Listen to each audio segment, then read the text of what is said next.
Welcome back to MHS, Midnight Horror Stories. I know that many of you turn to these videos as a gentle way to unwind and ease into sleep.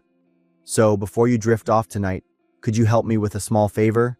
Just leave a quick interaction, a comment, a like, or let me know where you're watching from and what time it is.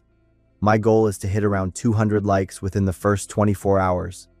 Simple actions like these help YouTube appreciate the content and spread the show to more people. Now then, let's dive into tonight's horror stories. I get why in every horror movie, the characters open the door to a stranger. It's not because they're dumb. It's because in that moment, the human brain still tries to find a logical reason for something out of the ordinary. This happened 4 years ago. I was 17, living with my family in Grand Rapids, Michigan. My parents usually went bowling on Friday nights, leaving me and my sister Kate, who was 13 at the time, at home. We usually ordered pizza and watched horror movies. Domino's was always our first choice. That night I dialed the number as usual. A man's voice answered, and it sounded strange and confused, like he had just woken up or wasn't expecting the call. I told him I wanted to order a pizza. After a few seconds of silence, he just responded awkwardly, "Okay." I wasn't happy with the customer service, but I figured he was a new employee and let it go. I ordered an extravaganza pizza and gave him our address. The call ended abruptly without him asking for my phone number or mentioning the price or delivery time. At the time, I didn't care much. We sat in the living room and waited. My stomach was rumbling, and Kate kept looking at the clock. I went to the living room window and pulled the curtain back to look outside. Just then, a car appeared and was driving pretty slowly. The car stopped in front of our house. The driver's door opened, and a tall, skinny man got out. I was excited because I thought we were getting pizza. But when he walked under the streetlights, I stopped when I saw he was wearing a black ski mask. He wasn't holding a pizza or anything else in his hand. I was still standing at the window. My heart started to beat faster as I realized something was wrong. There was no Domino's sign on top of the car. Every cell in my body screamed, "Danger." I told Kate to turn off the TV and get down. We lay face down on the carpet. Kate looked at me with wide eyes, not understanding what was happening. I put a finger to my lips to signal her to be quiet. A knock on the door sounded. We didn't dare to move. A few seconds passed, and the knocking sounded again, louder this time. Along with it was a voice saying, "Pizza delivery." I immediately recognized the man's voice from the phone call. A part of me still wanted to believe it was a misunderstanding. Maybe he really was a pizza delivery guy. Maybe the mask was just to keep him warm. Maybe he forgot to bring the pizza from the car, but my instincts told me to stay still. The man said he was the pizza delivery guy bringing us pizza. The way he used the words sounded strange, like he was reading from a script. Then he raised his voice as if he had lost his patience. "Open the door." He was no longer pretending to be a polite service worker. Kate squeezed my arm tightly. Her body was trembling. I could feel her fear transferring to me. The knocking stopped. A heavy silence hung in the air. My muscles were tense from lying in that position for so long, but I didn't dare to move. Finally, the sound of footsteps rang out again, slowly fading away. I waited until I was sure he had left the porch. Then I crawled to the window. I only poked my head up just enough to look outside. The man was walking toward his car, but hadn't left yet. He stopped, turned his head, and looked back at our house. In that moment, I felt like he was looking directly into my eyes. Even though I couldn't see his real face through the mask, I felt his gaze as a cold shiver through the window, giving me goosebumps. He got into his car, started the engine, and drove away. My hands and feet were numb, and Kate was still shaking. I told her about the phone call, about how I might have dialed the wrong number. The more I talked, the more I understood what had happened. I'd accidentally called a stranger and carelessly gave them my address, and the fact that it was just my sister and me at home. We called Domino's again, checking the number 3 times.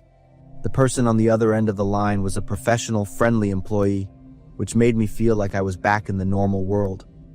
More than 20 minutes later, the familiar car with the sign on top parked in front of our house. The delivery guy was a young man in a uniform, getting out with a hot pizza box.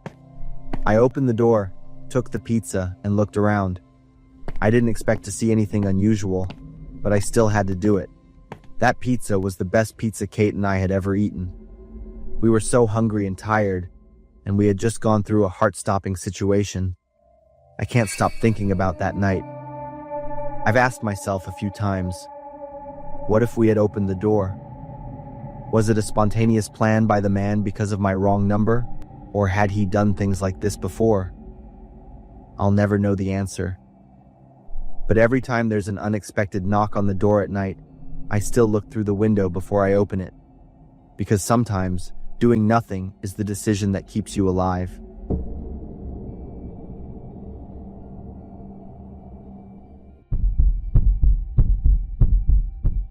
Every time I'm home alone, I remember that night. It's been almost 3 years, but the knock on the door in the middle of the night still makes me jump. I'm Bianca. At the time, I was 15 years old and lived with my dad in a small house in West Lubbock, Texas. Our neighborhood was pretty quiet, with one-story houses lined up along a straight street, neatly trimmed lawns and white picket fences. The people here were pretty private. My dad worked the night shift at a textile factory. I was used to being home alone. My dad always told me to lock the doors carefully and not to open the door for anyone, not even our neighbors. That night, I was sitting in the living room watching a movie. Since I didn't have school the next day, I was up pretty late.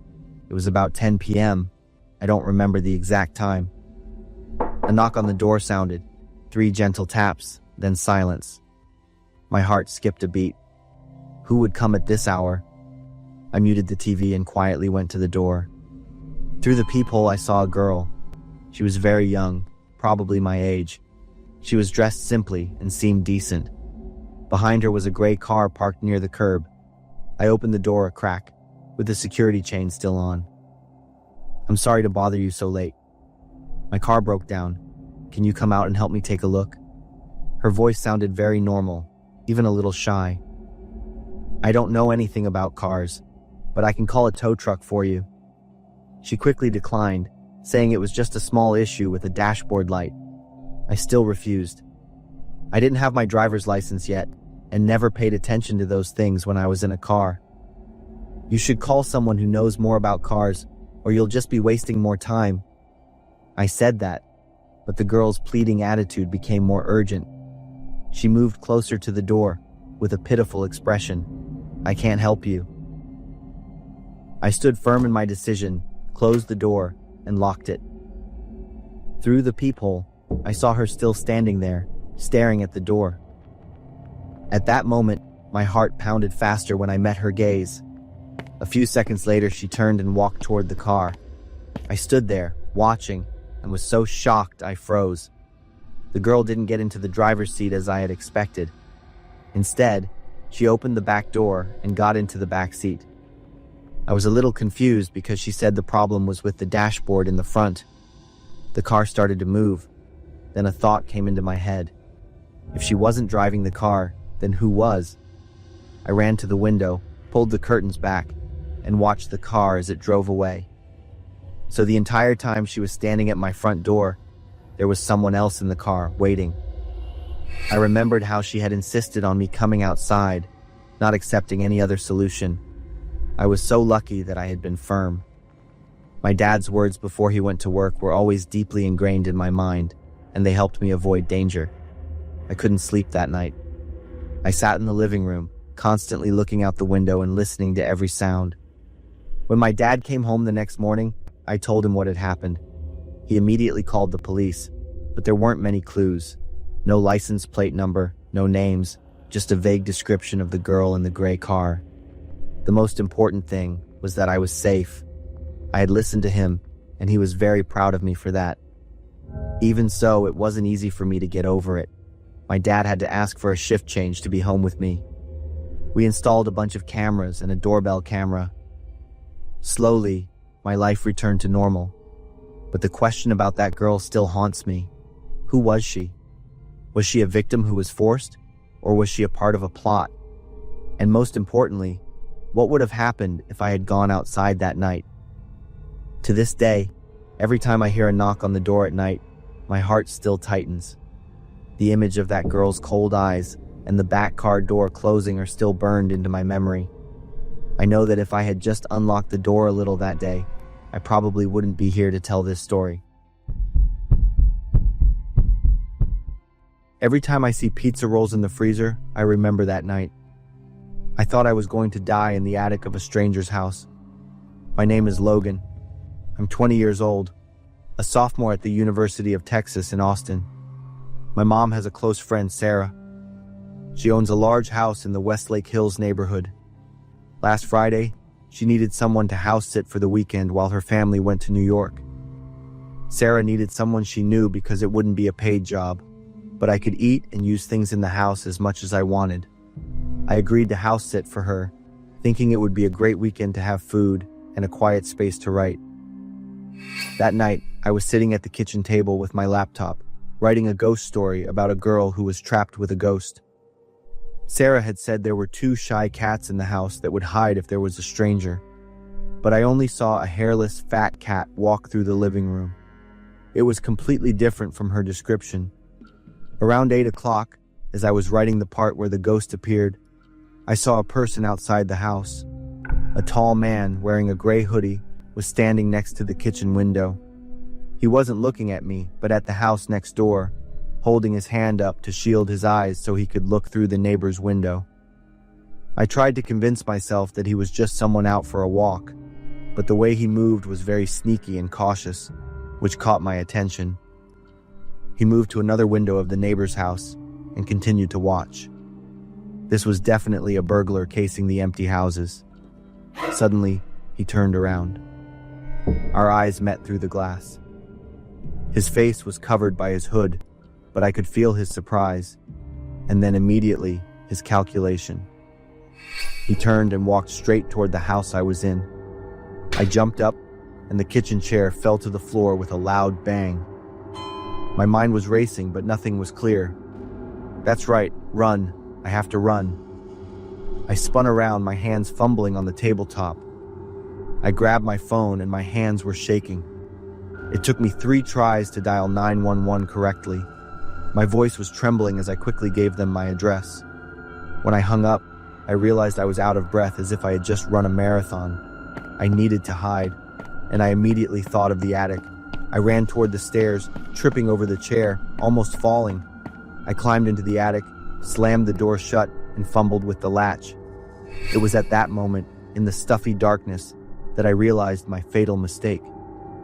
Turning off the lights and hiding in the attic made the house seem empty, a perfect target for a burglar.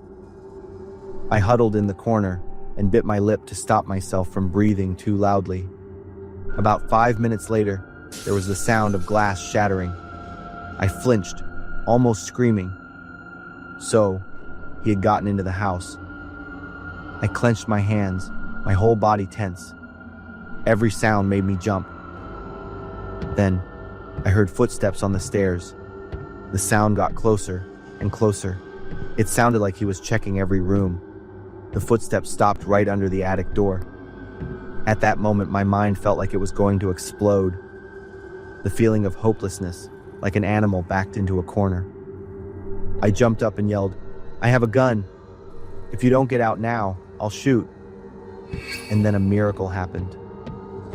The front door suddenly opened and slammed shut.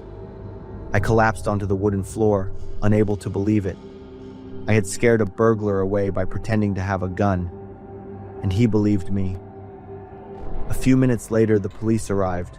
2 officers checked the damage and shook their heads when they saw the broken window.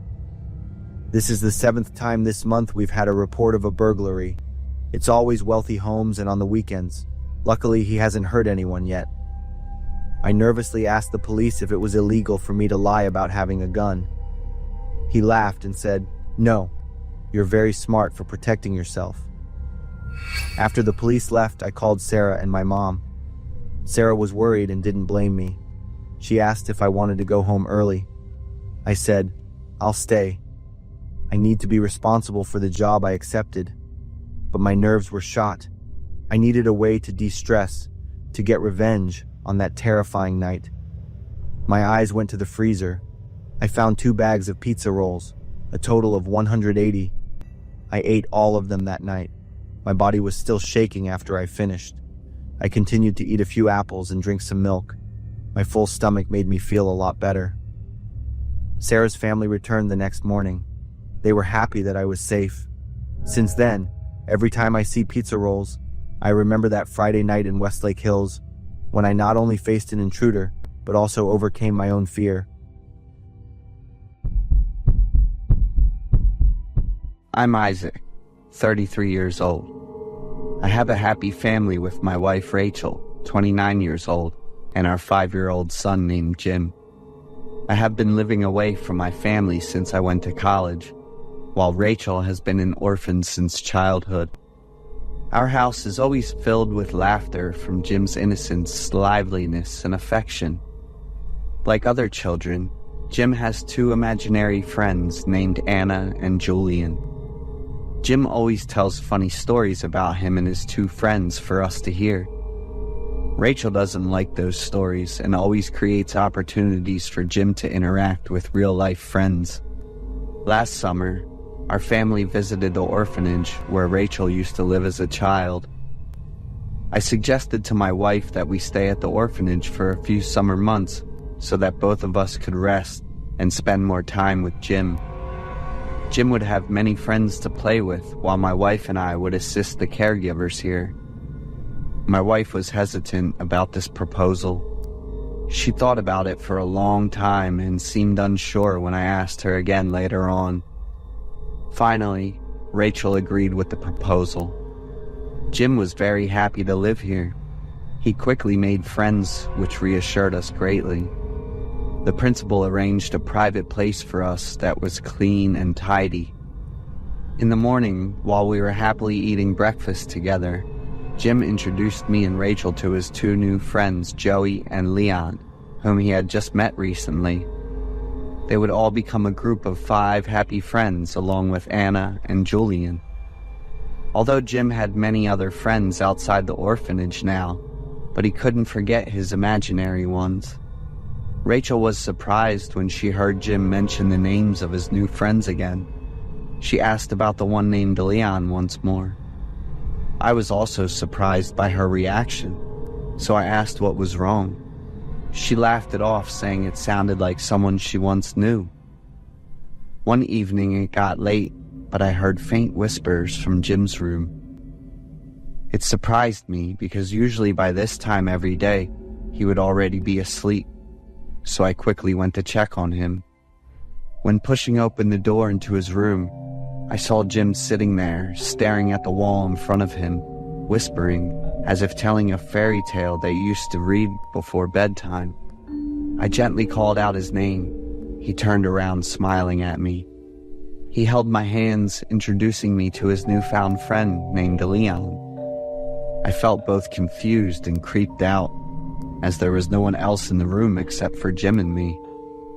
Jim told me to greet Leon politely because he was waving at me, pointing towards the wall in front of us and innocently saying so. Feeling a bit embarrassed, I followed his instructions. I asked Jim about Leon's appearance, and after thinking for a while, he replied, "I'm not sure, Dad. He is wearing a bag on his head. I can only see his blue eyes." Jim's innocence made me scared and worried. Was Jim really seeing someone that I couldn't see? Or could there be some mental issue with him? I comforted Jim to go to sleep and then returned to my room. The next day, Jim sat on the chair diligently drawing a picture. When he finished it, he happily ran back to show it to Rachel and me. The painting depicted 5 little friends standing side by side, holding hands happily. In the middle was a boy wearing a bag on his head. Before I could ask more about the painting, Rachel snatched it away forcefully with an angry expression on her face. She kept asking Jim where he met the strange boy with the bag on his head. What did that boy say? Jim cried out of fear, so I quickly snatched away my wife's hand and hugged our son tightly. I knew Rachel hated Jim's imaginary stories. After Rachel calmed down eventually, she gently apologized to Jim and embraced him lovingly. Her gentle approach made Jim feel more comfortable, and he began telling us. Jim said that he met that strange boy named Leon in art class at the orphanage. He sat alone at the last desk in class. He introduced himself as Leon. Leon said that he felt very lonely because nobody wanted to play with him. Jim wanted to take off Leon's bag so that he could see his face clearly, but Leon refused.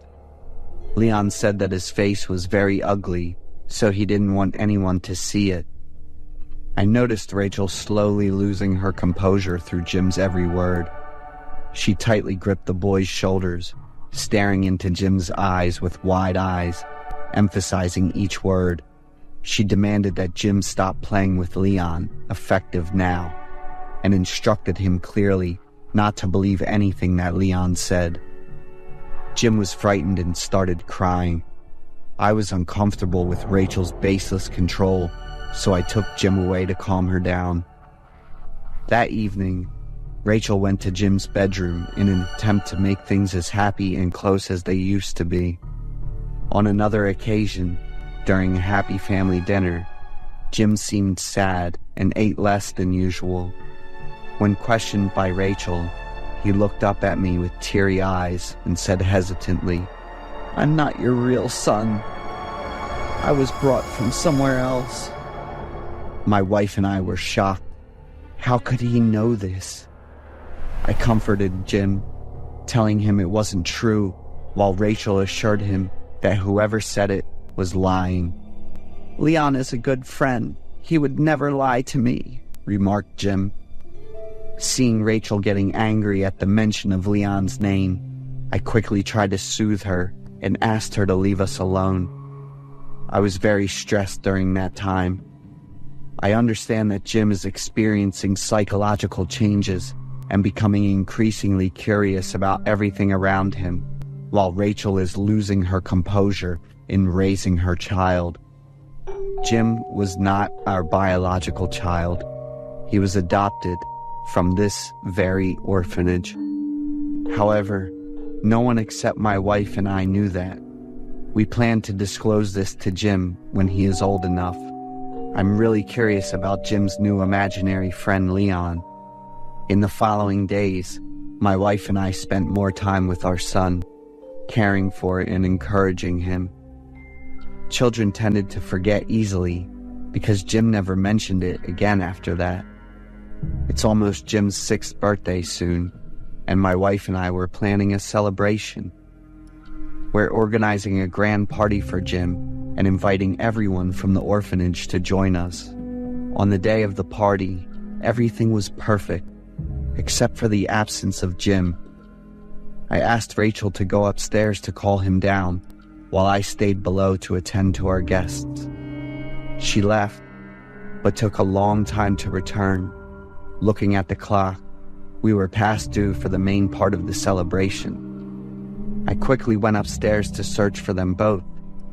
As I reached their room, I heard Rachel calling out from inside the bathroom in distress. Hastily opening the door for her, I asked her what happened. She just urgently told me to find Jim quickly. Fear stretched on her face. I didn't understand what was happening, but at that moment, my main concern was my son. I searched everywhere, but couldn't find him. An overwhelming sense of dread began consuming me. When I encountered Rachel standing outside a storage shed, was staring into it in utter terror. I talked to Rachel about Jim's disappearance, and we immediately called the police. The birthday party was canceled. For 3 months, 2 of us worked with the police, but couldn't find Jim. I saw Rachel's despair because I knew how much she loved our son. I would hold Rachel tight every night as she cried herself to sleep. We have a few more days before we have to leave. Rachel hired a psychic. Rachel said she would do whatever it takes to find her son. Otherwise, she couldn't leave in peace. After performing the ritual, the psychic came to us. She looked at Rachel for a long time and said that Jim had died on his 6th birthday. My wife knows best where Jim was. I turned to look at Rachel. At that very moment, I truly suspected her having a hand on her son's demise. Rachel looked at me, then back to the psychic, with a panicked expression, and then she ran away very quickly. I chased after Rachel, but no matter how much I called, she wouldn't turn back. Rachel stood in front of the shed door, her eyes now filled with dread. Rachel trembled as she pushed aside all the items blocking the door and opened it. Inside the dark shed, a tiny figure lay on the floor, and the horrifying stench permeated through the air. I couldn't dare think further. My body was too stiff to move.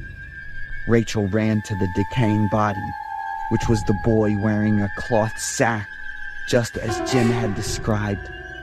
But this cloth had a reddish-brown stain. Rachel removed the sack over, and Jim's disfigured face was revealed. She cried out in despair while I collapsed. Jim was determined to have died from severe trauma from head concussion and brain hemorrhage. After Jim's funeral, I confronted Rachel on what had happened on Jim's birthday. Before the party started, Jim repeatedly begged Rachel to invite Leon to his birthday. Rachel couldn't control her emotions and gave Jim a painful slap. Then she tearfully went downstairs to welcome the guests, leaving Jim alone. When Rachel went upstairs to call for Jim, she saw a boy with a cloth sack over his head standing there. As Rachel approached him, he forcefully pushed her into the bathroom and locked the door behind her. When I went up and opened the door for Rachel, she did not rush off to find Jim, but instead looked for that boy with a cloth sack over his head. Rachel saw a dark figure at the warehouse door. As she tried running towards it, the door suddenly slammed shut. Under such force, the furniture outside fell over, blocking it completely. Rachel kept thinking about that dark figure until I arrived. Rachel inadvertently contributed to Jim's death. I asked her about the one named Leon, when every time Jim mentioned about him, she acted very strange. She burst into tears, saying it was a thoughtless action back when she was in the orphanage. She used to pick on and isolate a kid named Leon because of his long scar across his face. She made him wear a cloth sack to cover his ugly face. One time, she and her cronies went overboard and accidentally suffocated Leon with it. I couldn't be able to look Rachel in the eyes after knowing all this. I love my wife very much, but can't forget all these cruel things she has done. Every time I see her, it reminds me of my pain from losing my son, Jim.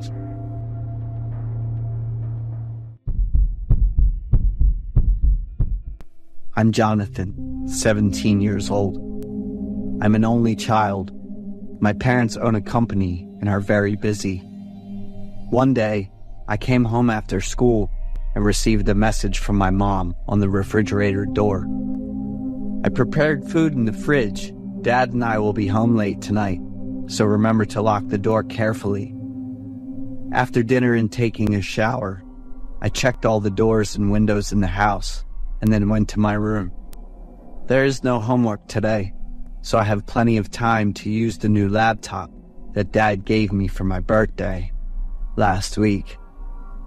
I went into the chat room to look for friends to talk to. But am I the only one free today? For 30 minutes, no one showed up. I left the chat room and played a few games. After a while, I looked at the clock and it was 11 o'clock. I went downstairs to get water and my parents still hadn't returned.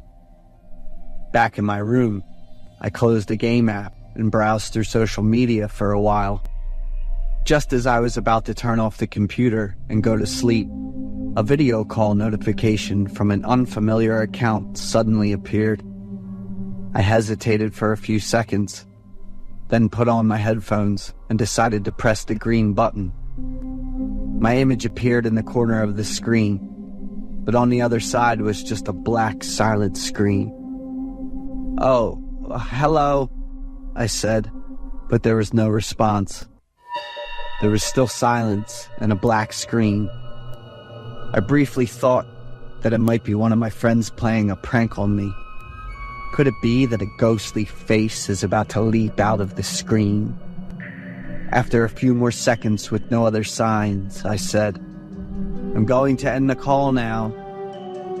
Just as I was about to end the call, a faint light began to appear. The face of a girl. She was beautiful, with delicate features that made me freeze for a few seconds.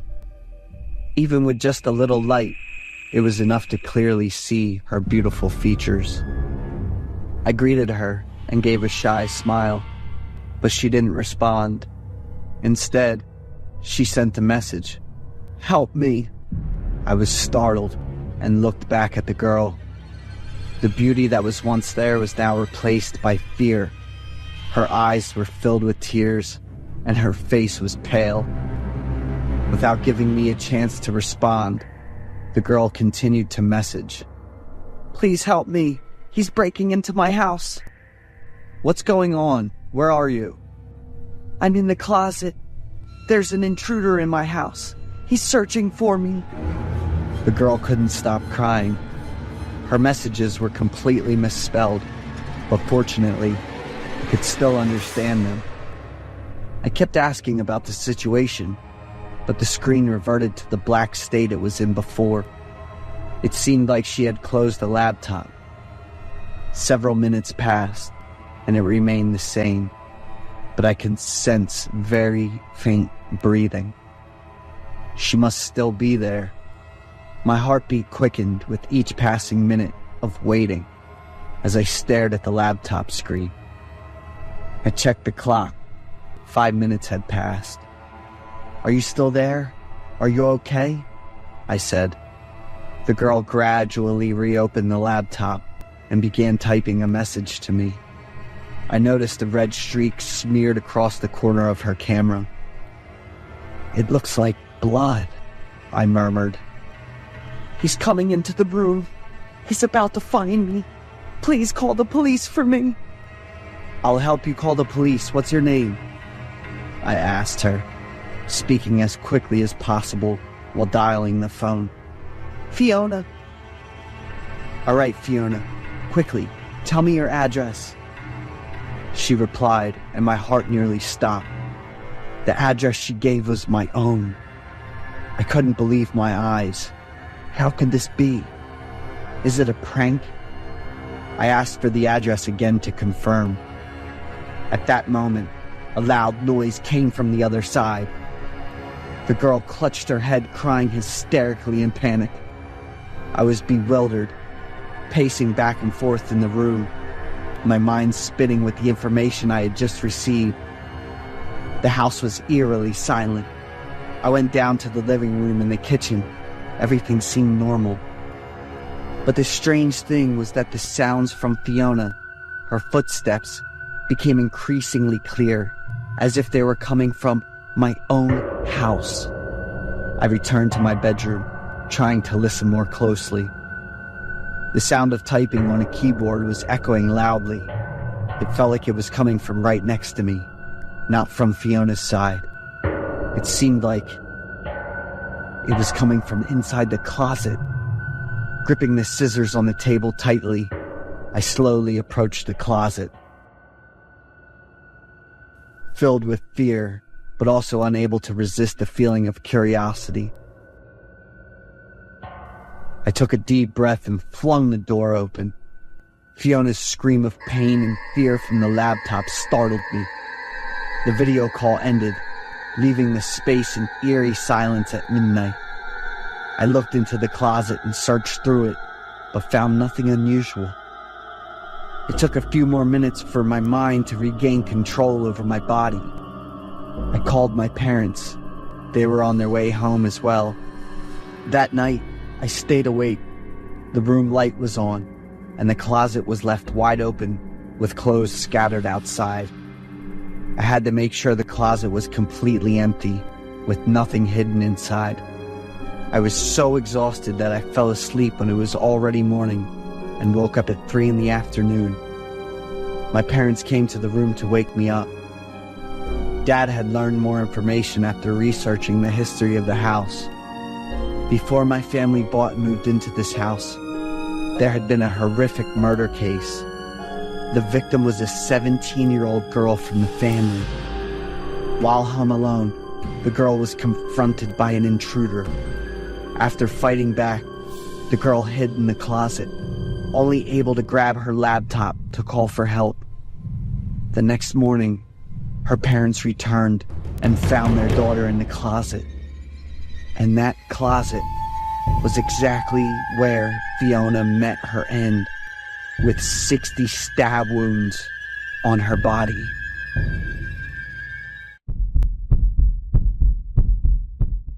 I am Maria, 37 years old. I've spent 20 years dealing with therapy sessions and popping endless sedatives. I guess I'll just have to stick with them forever.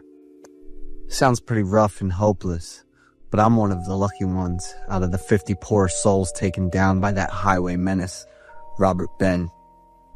When I was 17, I met Mike, a boy from the next class, and fell for him real quick. But both our families were totally against us being together. When we were all about impulsive thoughts and crazy decisions, Mike and I decided we were going to run away from home. We planned to meet up on the highway, brought some clothes and cash, and figured we'd take off for a few days. Right at 9 p.m., Mike and I met up, and we hugged real tight, all hyped and happy. We kicked off the trip by hitching a ride with some trucker. The truck pulled over pretty quick, and the driver, all friendly, hopped out and asked us what was up. Well, what are you two doing out here at this hour? He was like my dad's age, had a deep voice, and his face was uneven. His mouth was crooked to the left.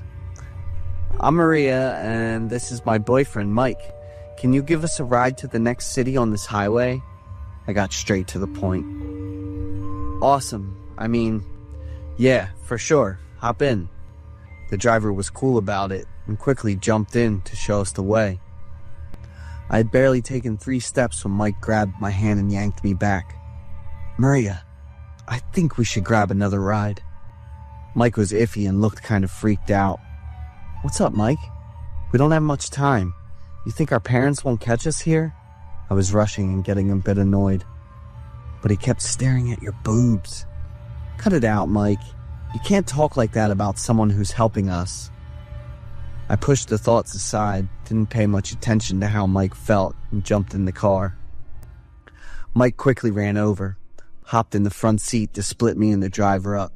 I shot him an annoyed look, and we took off.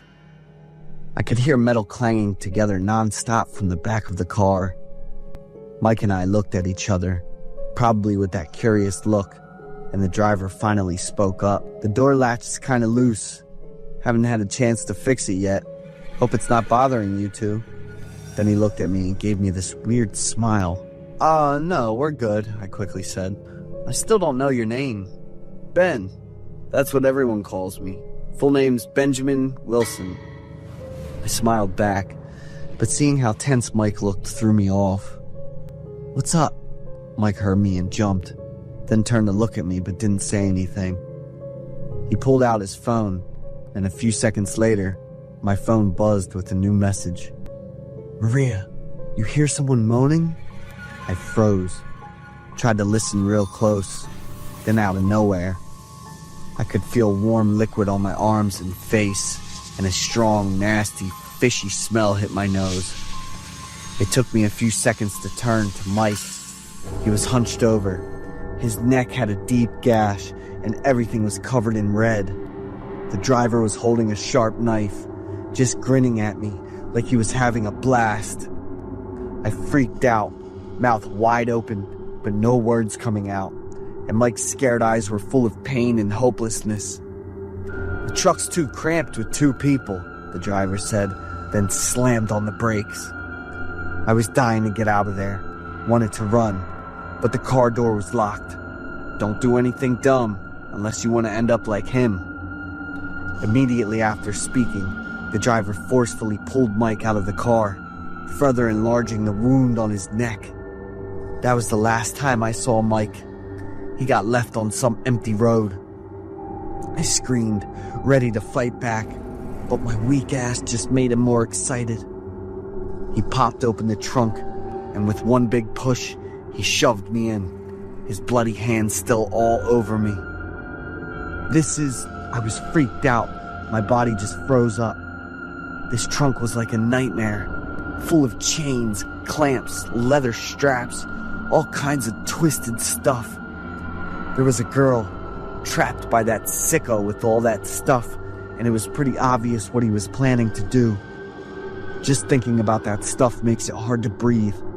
On top of that, in the corner of the truck, there was this girl, naked and tied up so tight she was bleeding all over. She was gasping for air, barely hanging on, fighting through the last miserable moments of her life.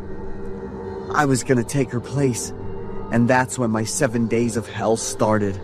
Pain, fear, hate, obsession.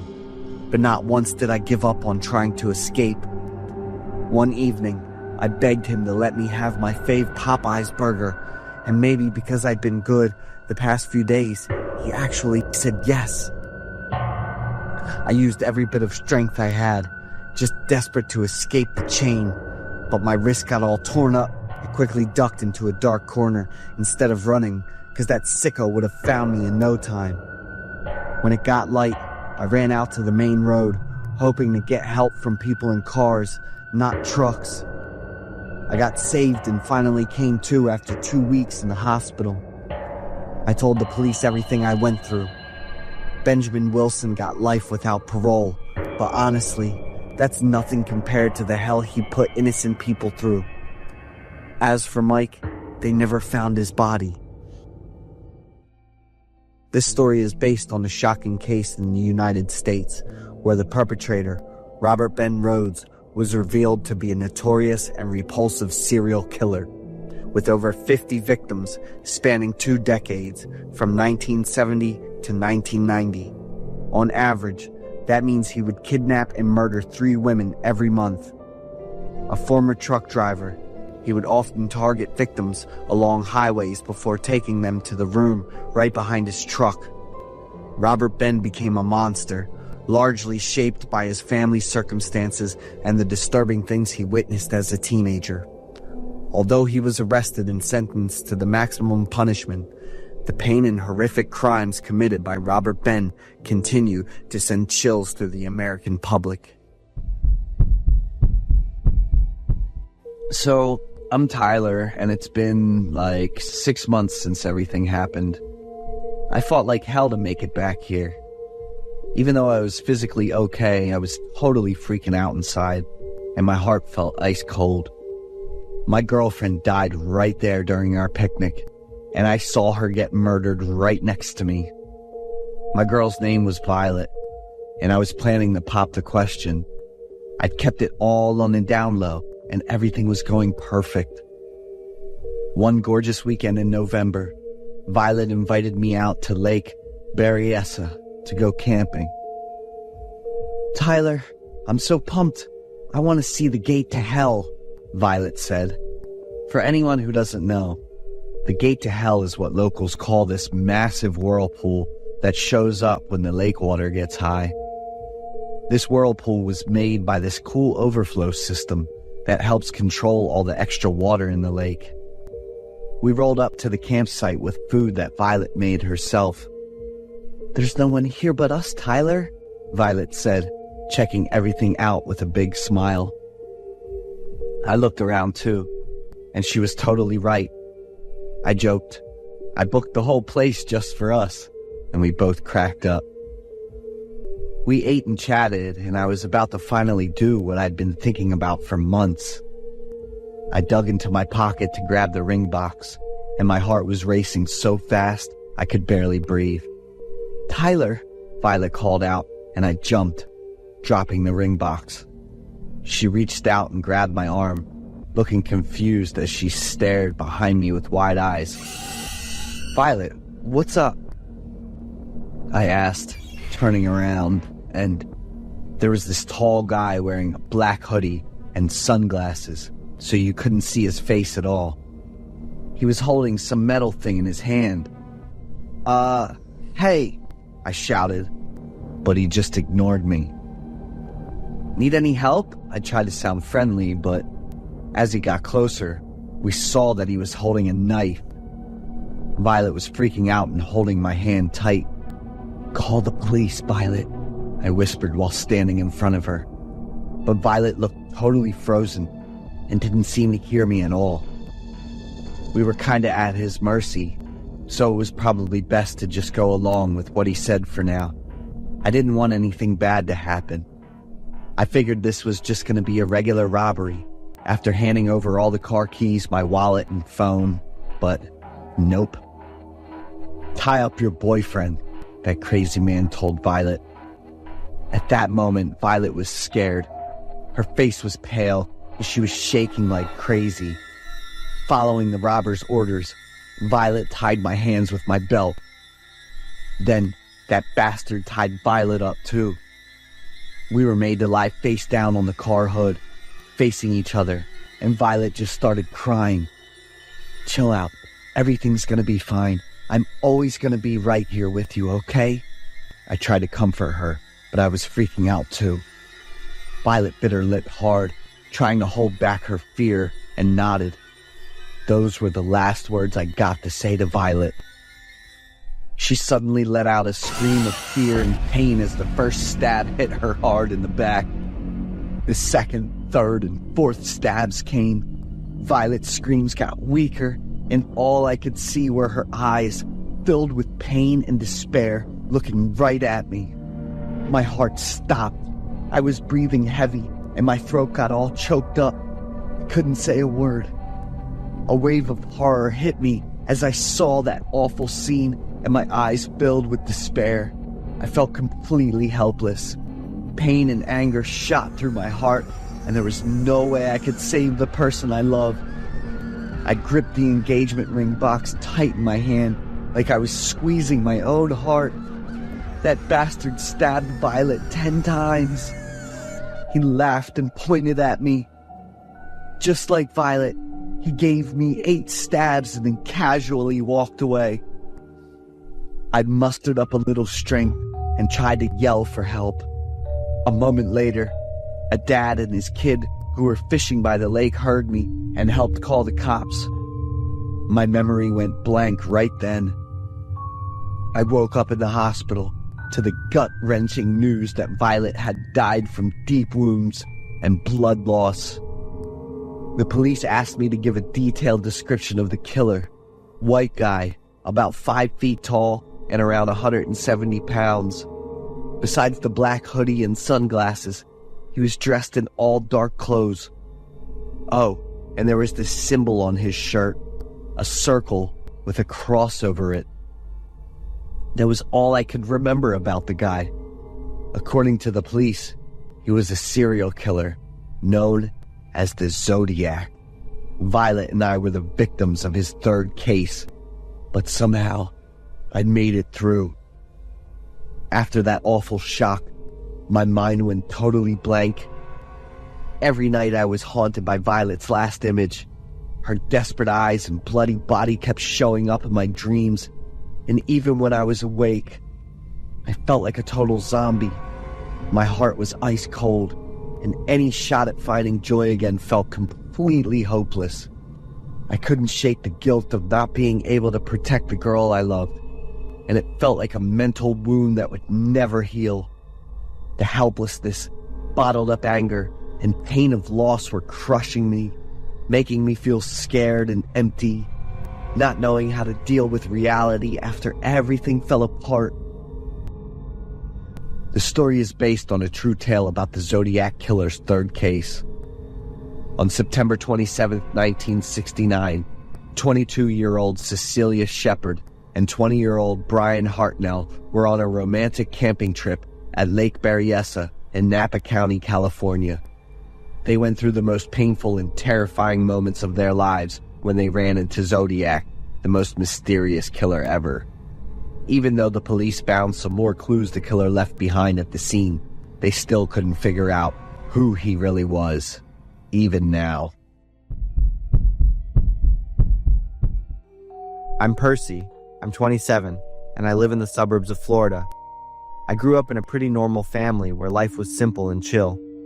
I used to work at this small bookstore, loved the chill vibes, and all the colorful stories in the novels.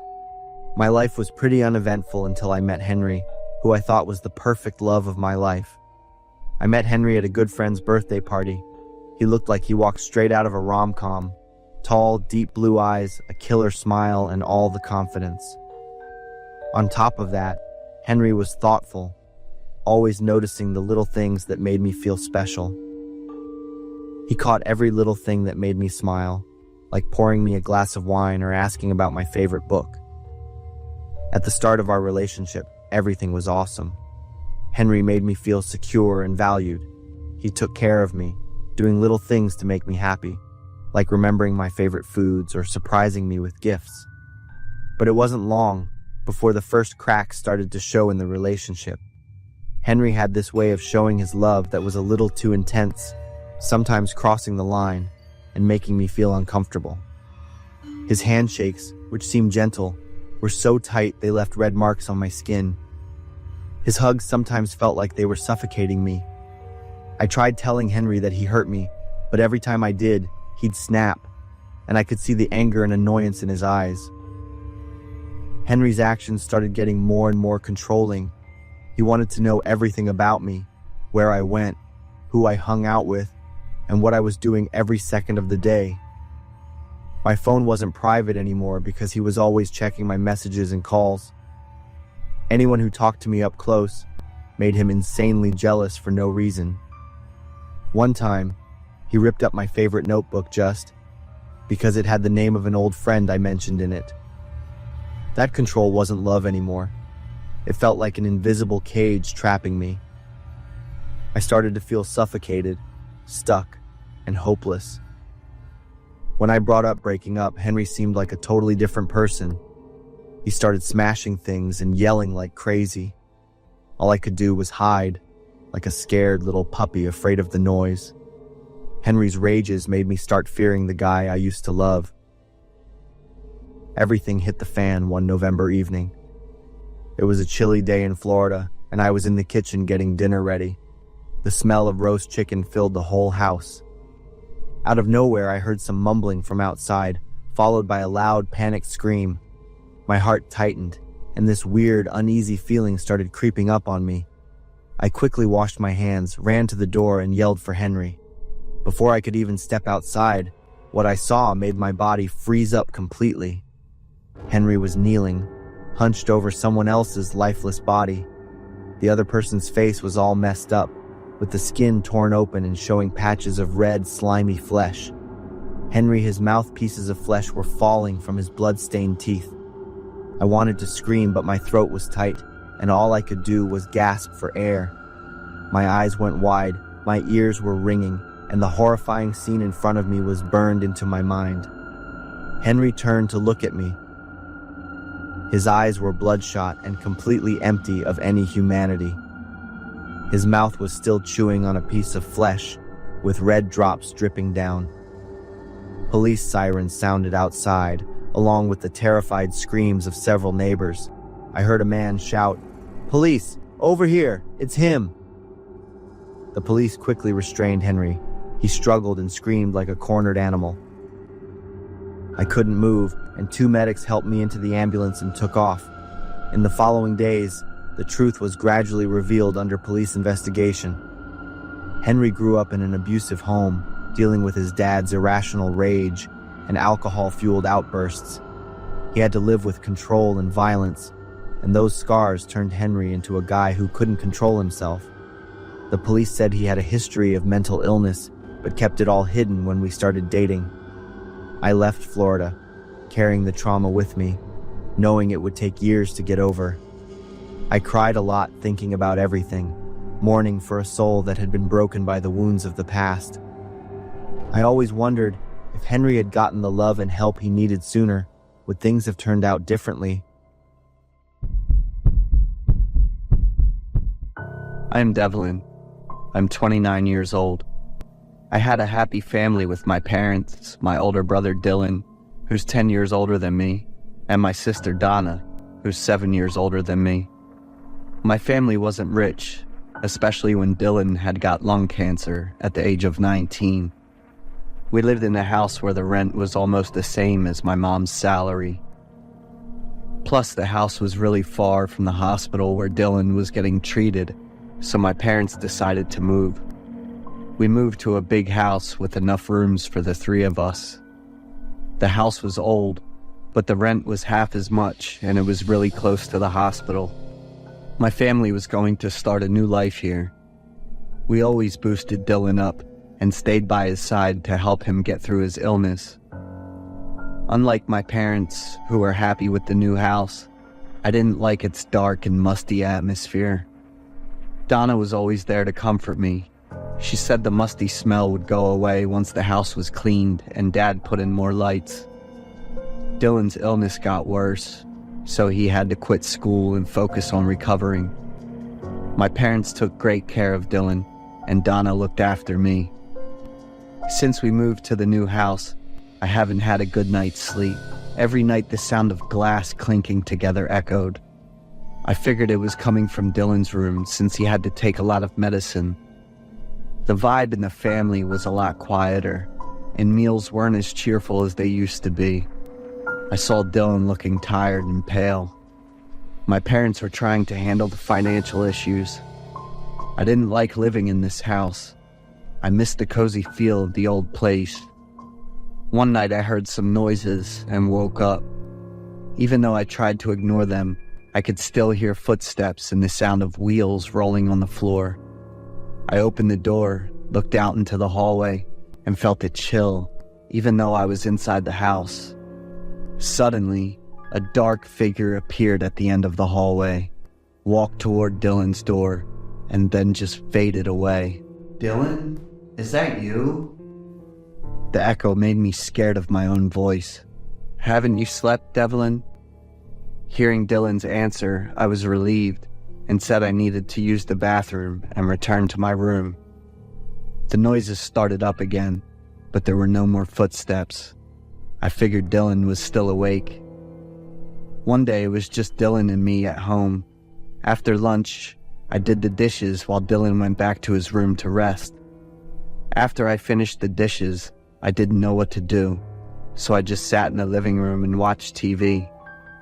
Suddenly, a terrible smell filled the room, and I reacted pretty strongly. I walked around the living room and kitchen but didn't find anything unusual.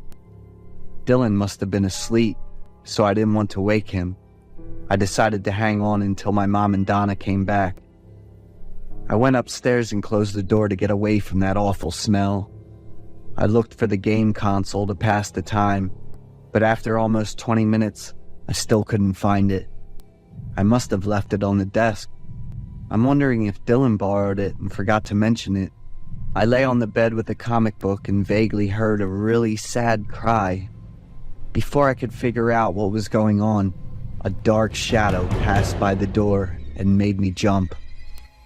When was the door opened? I went out of the room and called Dylan's name, but he didn't answer.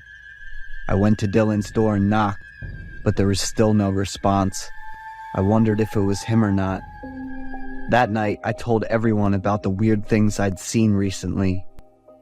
But no one believed me, and even my mom was really mad.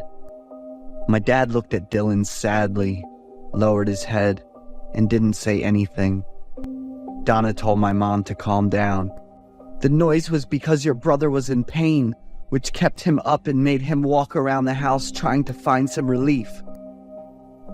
But my game console, it was because you didn't clean up your stuff. I've told you about this a bunch of times, right? And the smell in the house, I definitely noticed it. When she heard me say that, my mom slumped down and looked at Dylan. My dad hugged Dylan's shoulders while he bowed his head, pursed his lips, and clenched his fists. I'm sorry, Devlin. I couldn't control my bowel, and it was affecting you. My parents and Dylan all burst into tears. They hugged him tightly to comfort him. At that moment, I just stared at them blankly. My 9-year-old self couldn't really understand everything that was going on. Donna took me back to my room and talked to me a lot. The next day, I met Dylan as I wanted to get closer to him. The mood in the family was happy again, but it wasn't long before Dylan had to be hospitalized. Strangely, even after Dylan wasn't at home anymore, weird things still kept happening.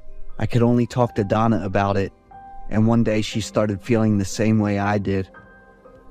One time she saw a figure, missing its left arm and right leg, holding a big gun and staring at her from the corner of the room. We decided to search the house. When I got to the warehouse area, I found a big, old wooden box. Inside were really blurry black and white photos of people sleeping. Donna set the box down and picked up the photos to look at it. They're not just sleeping. These are dead bodies. Donna's words sent a chill down my spine. The book she was reading was the notes of someone who used to work here. During the war, this house was a local morgue. It held lots of bodies of wounded soldiers and innocent civilians. My sister and I didn't get a chance to tell our parents before Dylan had passed away. Losing Dylan nearly broke my mom, and everything in the family was turned upside down.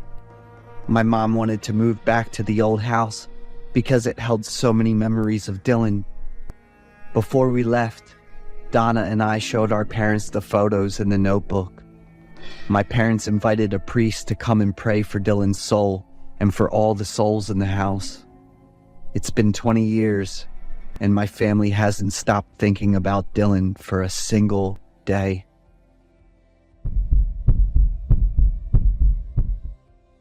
My name's Francis. I'm 30 years old. 5 years ago, me and my best friend Jeffrey, who shared with me the passion for mountain climbing and adventure, especially the discovery of new and untouched lands, decided that we're going on an adventure together. We made sure our work was in order, then spent about a month continuously exploring different mountains. 2 springs ago, Jeffrey and I planned to explore the Appalachian Mountains, famous for their mysterious stories and legends. With everything prepped and ready, we're heading to our destination with very high spirit. We started our trip early, and at the start, everything was great. At 11 a.m., we're holding out at a rather flat ground to rest and lunch. Jeffrey was planning to have a long break. He wanted to go around for some photographing. Jeffrey was an avid animal lover. He even had an album with him and the wild animals on his treks before. We're still ahead of time, so I gave him the green light. Jeffrey grabbed his camera and started walking around the site. I decided to get a quick rest right there where we stood. The shades from the trees, the smell of fresh grass and earth. I truly loved this place. The sound of the camera snapping pictures echoed more and more quiet in volume now. He must be rather far away now. I did not remember for how long, but when I was dozing off, Jeffrey came to wake me up. He was very excited with the pictures he'd taken, the uniquely picturesque, as he quoted it. The one stood out among those was the picture about the squirrel den. Normally, squirrels made their dens on the tree trunks. However, he claimed to have seen a squirrel den on the ground. I take a closer look at the picture. I could see 2 overly spooked animals huddling inside a den, with 2 symmetrical openings. The den looked creepier the more I looked at it. So to confirm it wasn't something off, I told him to take me there to the den. He did, after a moment of confusion, happily took me there.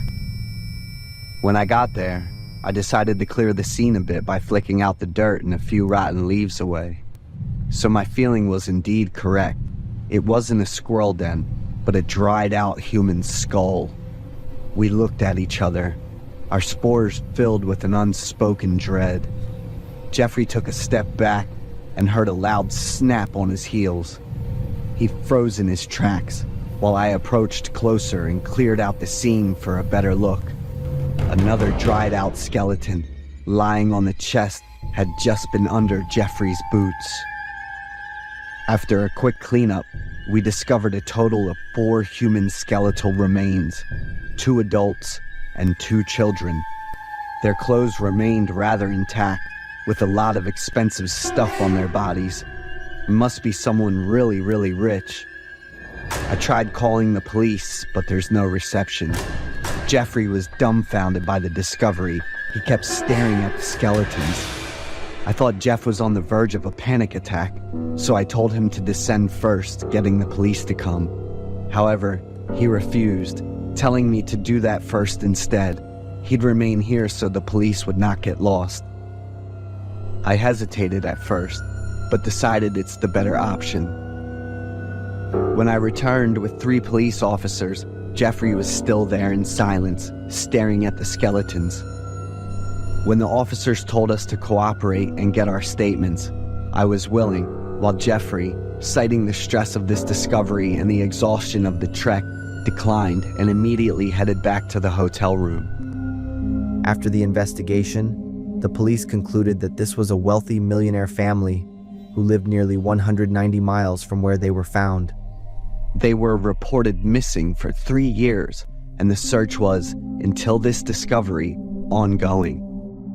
According to the expensive outfits on their skeletal bodies, they were not hiking at the time of death. The police, suspecting it to be a homicide, would continue with the investigation further. Our hiking trip was doomed. We headed home the next day, still haunted by the discovery of what had happened. Jeffrey changed after that incident. He was no longer a joyful person anymore. He became a reserved person, his sight sunk into the ground. He became disinterested in his usual activities. Even I couldn't raise it anymore. His collection of living, joyful living animals replaced by the albums of their death poses. Their final expression was often of pain and fear of their deaths. Jeffrey and I became more and more distant, and eventually he told me that he's going to move back to live with his family. I, for many times, tried to contact him and suggesting on visit, yet every single time he declined. I worriedly told his mother to check on his sudden change of mood and personality. His family also took him to therapy, yet even the best psychiatrists failed to notice anything unusual. After 3 months, he disappeared without a trace. There was no sign of violence or robbery. All of his relationships remained amicable. There was no one who could have thought about harming him. Without a trace, without any evidence, the investigation came to a dead end. However, the family remained steadfast that their son would one day return to them, that their son just pulled a Chris McCandless move on them and would one day return from his adventure. Until one day, they decided to do a renovation of his home. During the excavation process, the family found a body buried in the backyard. Jeffrey's mother cried out, a mother's intuition telling her it was the son she had been searching for. The investigation confirmed it was him. The cause of death was asphyxia due to airway congestion by burying alive. There was no sign of physical impact. Under the hole where he'd been found, they dug up a shovel, but all fingerprints on it were his. His death still haunted me to this day. Was it a supernatural force that drained him out and buried him under? Or was it a vile secret that he'd literally keep to his grave? Welcome back to MHS, Midnight horror stories. I know that many of you turn to these videos as a gentle way to unwind and ease into sleep. So, before you drift off tonight, could you help me with a small favor? Just leave a quick interaction, a comment, a like, or let me know where you're watching from and what time it is. My goal is to hit around 200 likes within the first 24 hours. Simple actions like these help YouTube appreciate the content and spread the show to more people. Now then, let's dive into tonight's horror stories. I was 15 at the time, living a peaceful life with my family in Portland, Maine. I only had two close friends, Greg and Mark. Mark had just moved to Portland a year ago. Despite his quiet and sometimes strange personality, we became an inseparable trio. That Labor Day, Greg excitedly announced a short trip to a small island in Casco Bay. Greg said his parents wanted to invite us along. We immediately agreed. But as much as I was looking forward to it, the trip didn't go so smoothly, at least for me. I had a cold from the night before, and I was sneezing and blowing my nose the entire long drive. Mark and I also argued about some trivial things, but we were used to it, as we often did that. The ferry ride to Long Island was the only enjoyable experience of the day. I stood at the railing, feeling the sea breeze, and watched the seagulls flying overhead. For the first time all day, I felt relaxed. Greg's family's house wasn't too big, but it was still comfortable and well-equipped. The first day passed normally. We rode bikes to explore the island, went swimming, and played soccer on the beach. But on the second day, I couldn't find my favorite Yankees cap. To me, that item was more precious than anything. Greg said maybe I had left it on the beach, but I distinctly remembered putting it on the nightstand before I went to bed. In the afternoon, one of the pens from my collection also disappeared. It was a special pen with my name engraved on it. I started to feel uneasy. Personal belongings couldn't just vanish like that. That night was when things got weird. I woke up and saw that it was still dark, so I lay still, trying to go back to sleep. But then I heard a noise. Listening more closely, it was a whisper. I strained my ears to listen. It was coming from the bunk bed above me, where Mark was sleeping. But I couldn't make out what he was saying. I guessed he was talking in his sleep. We had a lot of activities during the day, and were pretty tired. After a while, the whispering stopped. I fell back asleep without even realizing it. The next day, we were playing volleyball on the court for a while when Mark said he needed to go to the bathroom. I continued playing with Greg. A few minutes later, I looked up at the house. In one of the second-story windows, I saw Mark's face staring down at the court. I blinked, and Mark was gone. I asked Greg if his house had a bathroom on the second floor. Greg looked at me strangely and said there was only one bathroom downstairs. That evening, as Greg's family was getting ready to go to a local restaurant for dinner, I pretended to be sick so I could stay at the house. When everyone had left, I lay on my bed and thought. The whispering last night, Mark's face in the window, the missing items. Then a terrible thought occurred to me. I decided to check Mark's bed. My jaw dropped when I found my Yankees cap in his bag. I rummaged through it and found a bunch of my personal items that I didn't even know were missing. There was a pair of nail clippers my mom had packed for me, along with my spare toothbrush, and most alarmingly, a pair of my underwear. I didn't know what to think. I was about to cry when I noticed something else in the bag. His notebook. To this day, I regret picking up that notebook. My hands trembled as I flipped through the pages. They were pencil drawings. Monsters with sharp teeth, nightmarish creatures with multiple legs and eyes, and scenes of horrific violence. People being run over by cars, stabbed, cut up, and tortured. There were also images of creatures that looked like winged, horned demons. But what stunned me were the last few pages. They were all drawings of me in different positions, but all of them were terrifying, including an image of me being nailed to a cross with my legs missing. Another page just had my name, David, scribbled over and over again, as if Mark had sat there for hours just writing my name. The last page was what was truly haunting. At the top of the page was my name, written in large capital letters, David. Below it was a smaller, handwritten note. "I will do it tomorrow." I dropped the notebook. My hands wouldn't stop shaking. When I heard the car returning, I quickly put everything back in the bag, except for the notebook. I needed the evidence. When everyone was asleep, I pulled Greg's dad out into the hallway and whispered everything to him. At first, he didn't believe me until I showed him Mark's notebook. Greg's dad also found it alarming. He told me to put everything back as it was. When I put the notebook back, I tore out one page. Greg's dad then told everyone that there was a family emergency and that we had to end the trip early. As we hurriedly packed our things, I could feel Mark's eyes staring at me.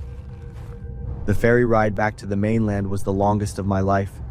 Mr. Tom dropped Mark off at his house first. On the way to my house, he told me that he had spoken with Mark's parents and that it would be best if I didn't tell my parents about this because the two families were very close, but I couldn't keep it a secret. As soon as I walked into the house, I burst into tears and told my parents everything. They were furious and called the police immediately.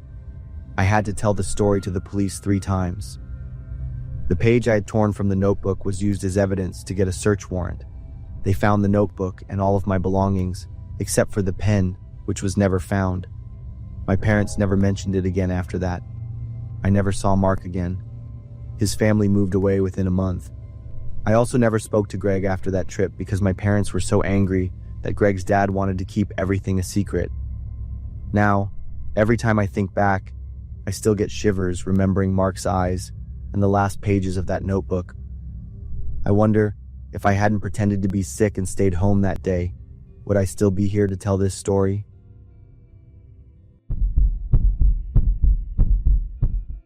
My girlfriend Natalie and I had been dating for almost a year. She loved to explore new places, and I needed to escape the suffocating atmosphere of the city. We decided to rent a cabin on Airbnb for a short trip over Labor Day weekend. According to the website, the cabin was in Durham, North Carolina, nestled among tall oak trees, with a spacious front porch and large windows that let in a lot of natural light. The price was reasonable, and the owners seemed easygoing. The drive from our place to Durham took almost 3 hours. The GPS led us onto a small dirt road. The cabin appeared after a curve, but in person, it looked deserted and lacked the cozy feel from the photos. The air was colder than I thought it would be. There was no lock on the door. The doorknob turned easily, but the door seemed stuck. I had to push hard to open it, and it made an unpleasant creaking sound. Inside, the cabin was fully furnished, with a stone fireplace and large windows that let in sunlight. But there were details that made us frown. In the sink, there were 3 dishes with dried food residue. The refrigerator had some leftover food.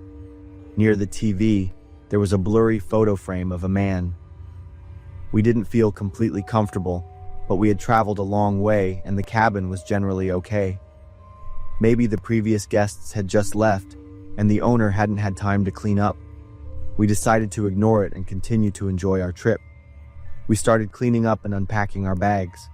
In the evening, we cooked dinner together and watched a movie, with Natalie curled up next to me on the sofa. Around 10 p.m., we heard a noise outside. At first, we didn't pay attention, but then the sound became clearer. It was a car engine. I went to the window and gently pulled the curtain back a little to look outside. It was an SUV, parked right in the driveway. A tall man moved with an alarming confidence. Natalie turned off the TV at my request, and the room was plunged into darkness. We stood still, watching the strange man. Instead of going straight to the front door, he went around to the back of the house. I saw him pull something out of the trunk of his car, a large gray bag that looked very heavy. The shape of the bag gave me goosebumps. He went deep into the backyard, disappearing from view. His confident and decisive actions truly unsettled us. A few minutes later, the sound of a shovel rang out steadily. We moved to the window overlooking the backyard and saw him digging a hole with the bag from earlier placed next to it. Our suspicions were now confirmed. Natalie was in a total panic. She whispered to me about calling the police and accidentally kicked the leg of a table, making a pretty loud noise in the quiet night.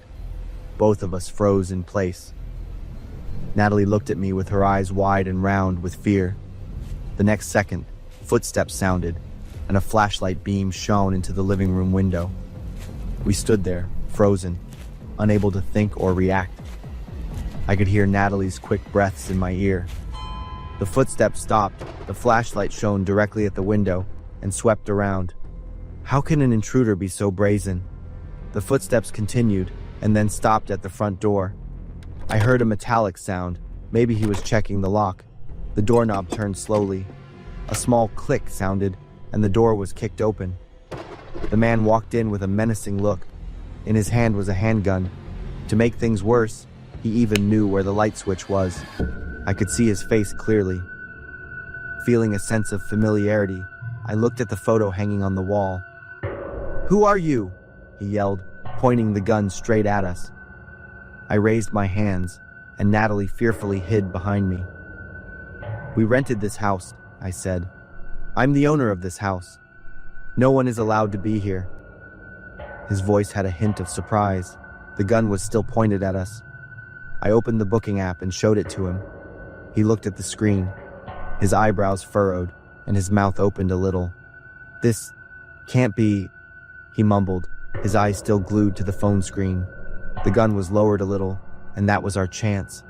I signaled to Natalie with a quick nod. We grabbed hands and ran straight for the back door. "Stop!" he yelled and chased after us.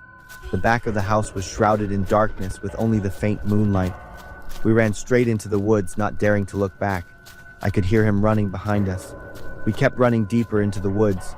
The sound of his footsteps began to fade. Maybe he decided not to chase us anymore, or he got lost in the darkness.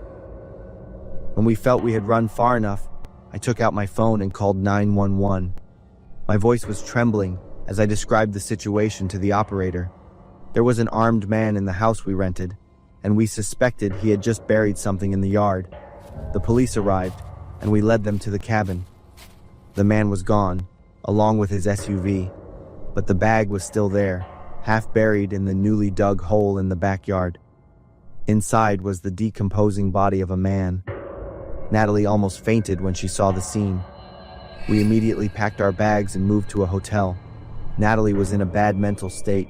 She couldn't sleep and cried a lot. Early the next morning we left, and I took her straight to the hospital for care. The investigation later revealed a more complicated story than we had imagined. The man in the bag was a real estate agent. The killer was Tom Bradley, the real owner of the house. The agent had threatened to sue Tom over a $600,000 debt. They had a violent argument last week. Bradley had beaten the agent to death with a golf club and then brought the body back to the house to dispose of it. We had rented the house from a sophisticated scammer, and he had vanished without a trace. The police couldn't find any information about his real identity. Bradley was arrested at a friend's house 3 days later while trying to wash the bloodstains off his SUV. He was charged with first-degree murder and faced life in prison without parole. Since then, we have never rented a place through online booking sites again.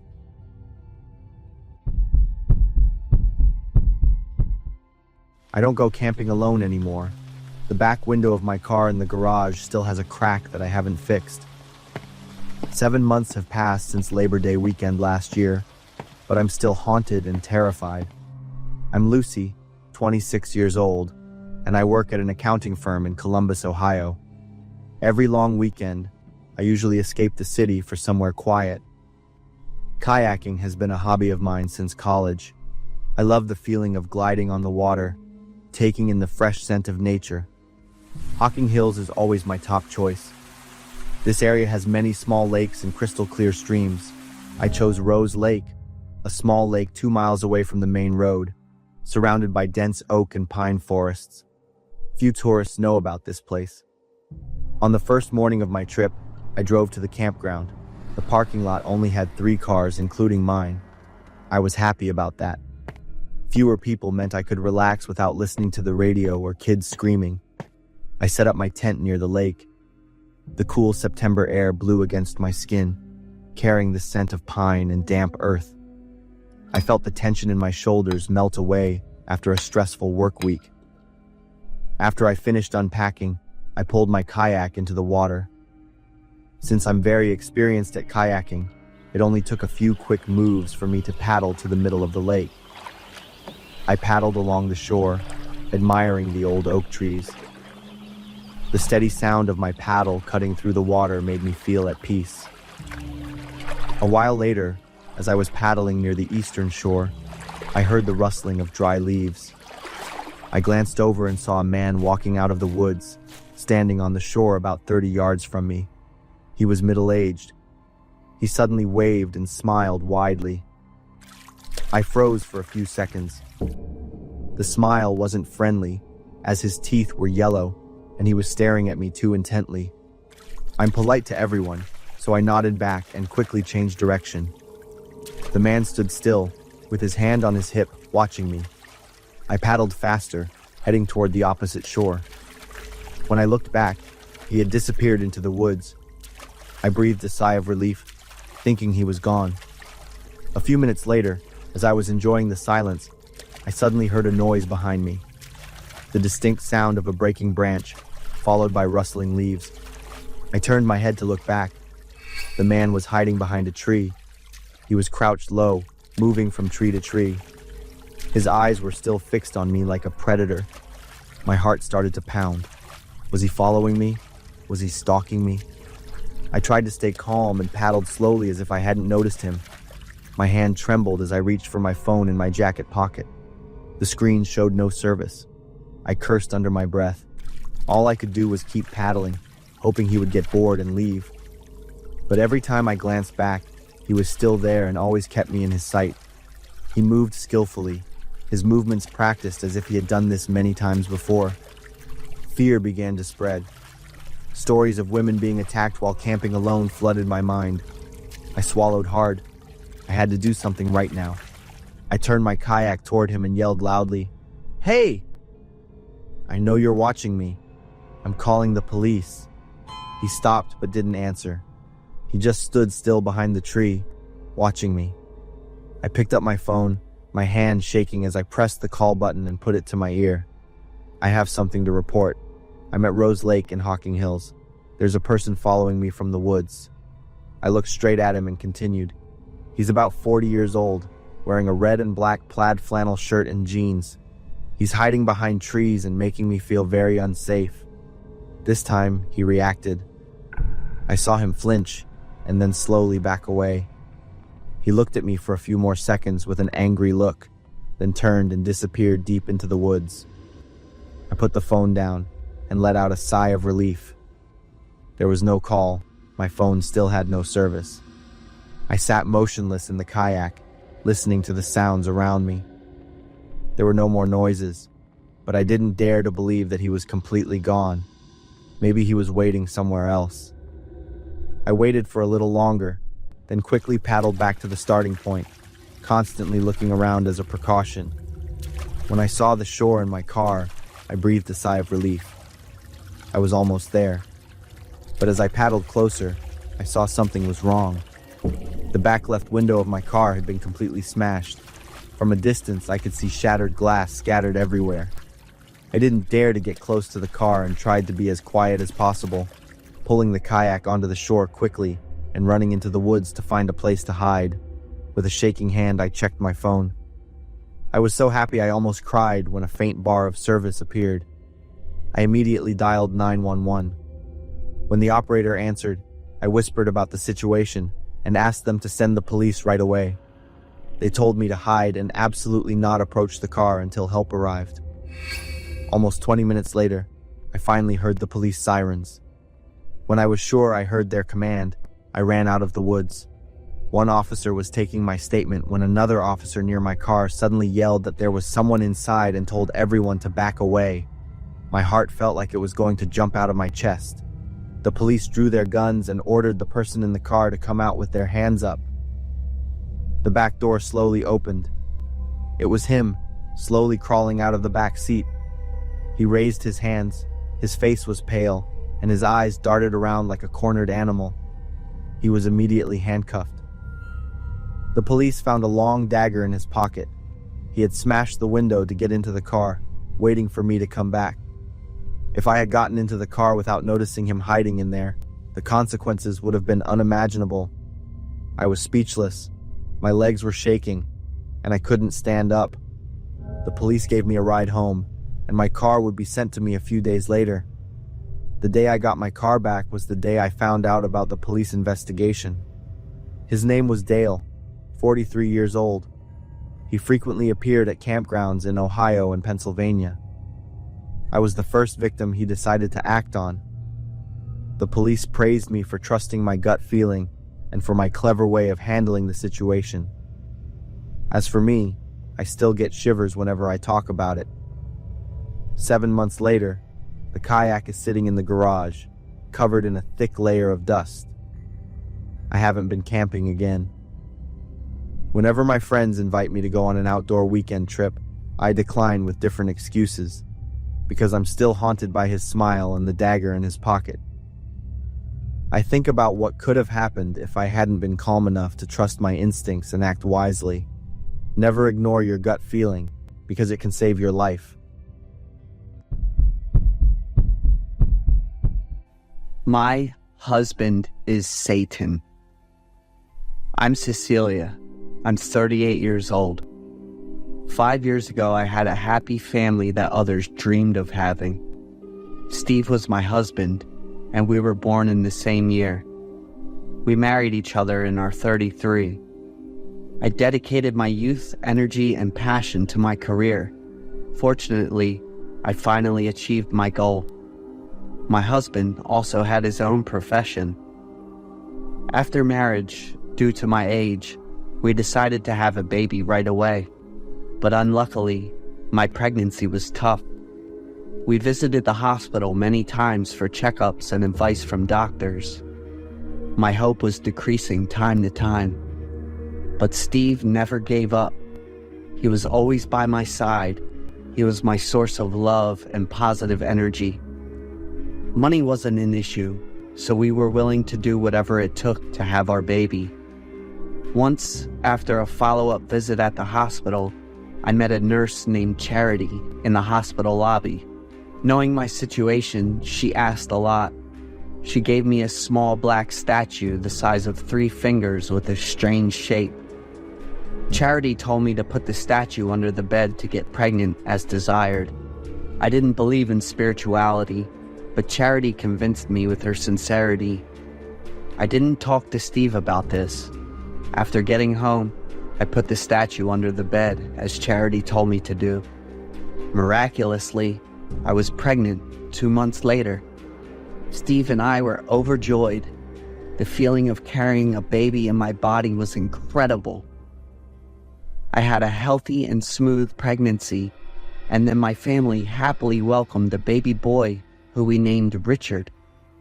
Unlike the pregnancy process, I felt exhausted and stressed after giving birth. Every time I touched Richard, he would cry, making me extremely helpless. Steve took me to a psychiatrist when noticing my health and mental condition alarming.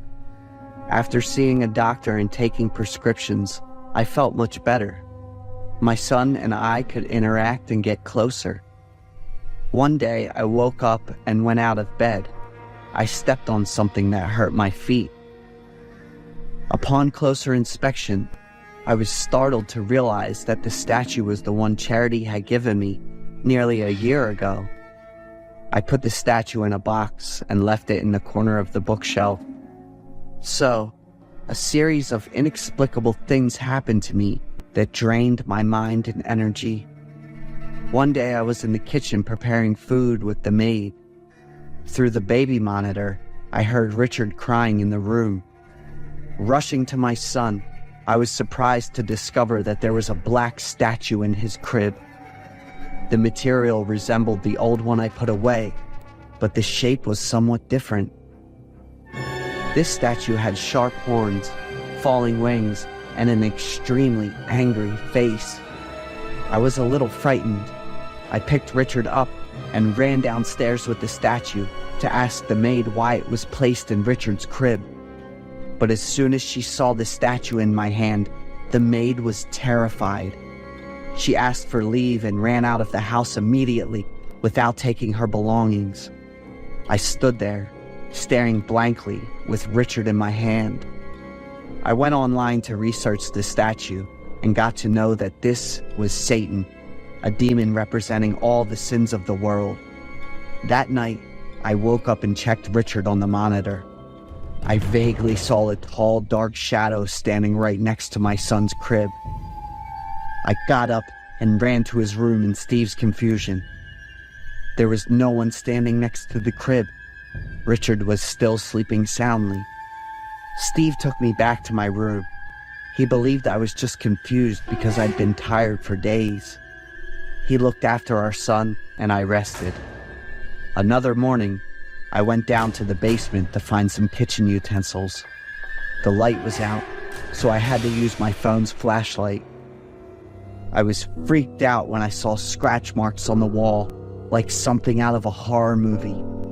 The ventilation pipes were ripped, like something had bitten them. I told Steve about it, but he just assumed the rats had destroyed it and said we would soon renovate the basement. My mental state was deteriorating, along with Richard's frequent illnesses, made Steve very worried. He asked the last psychiatrist for help, but I still didn't improve at all. Steve organized a party so I could meet and chat with friends. After dinner, we sat down and talked to each other a lot. Suddenly, my friend Lena suggested playing the Ouija board, and everyone was really interested. Is there a seventh person in this room that we don't know about? As soon as Lena's question ended, the Ouija board started moving and spelled out a sentence. The child will be mine. I was so panicked. Steve tried to calm me down, saying it was just a game, but I didn't think so. Things started getting more and more serious, and I felt like Richard's safety was being threatened. The next morning, I went to the hospital to see Charity. I showed her the strange winged statue and told her to explain. Charity explained that this is a sacred statue that has been passed down in her family for many generations. Charity gave me a book and an ancient dagger. If you do exactly as the book tells you, the demon haunting your son will be eliminated. That night, I performed the ritual, just as in the book. After lighting the candles, I started walking around, holding the dagger and swinging it through the air. Right at the end of the ritual, I swung the knife really hard, and it went straight into Steve's shoulder. He had snuck in without me knowing. Luckily, the wound was not serious. After that incident, I stayed in a mental hospital for treatment. Steve visited many times hoping I would recover, but I was afraid I might harm him and even our son. I decided to stay in the hospital. That night, because I missed my son so much, I used my phone to look at Richard through the camera and just started bawling. Suddenly, there was this woman's voice, sounding like she was having a good time. I immediately switched to the camera in the living room. I installed that camera after seeing the shadow in Richard's room. I hadn't told Steve about this. I looked at the phone screen and was completely shocked by what I saw and heard. My husband and Charity, the nurse, were having intercourse right in my house. After that, those disgusting jerks even talked about taking my stuff. The worst part was, that bastard even planned to take my son and send him to an orphanage. So those two jerks staged the Satan statue, the ancient book, and that damn ritual. I cried all night. My love and trust were completely shattered. The next day, I called a lawyer and gave them all the proof, accusing Steve of cheating, trying to make me look crazy, and trying to take my stuff. After a week of intense treatment, I got out of the hospital and was ready to kick Steve out of my life for good. I filed both the lawsuit and the divorce papers with the court at the same time. He told the court that his friend helped him make the Satan statue and the shadow stuff. Even that Ouija board game was part of their scheme. I became a joke to those cold-blooded people. With those charges, Steve and his mistress had to do 10 years in prison and paid me a ton of money in compensation. Richard and I are living a nice, peaceful life now. Now that Richard is 5 years old, I'm open to another relationship, as long as the person is sincere and loving, not just for me, but also for my son.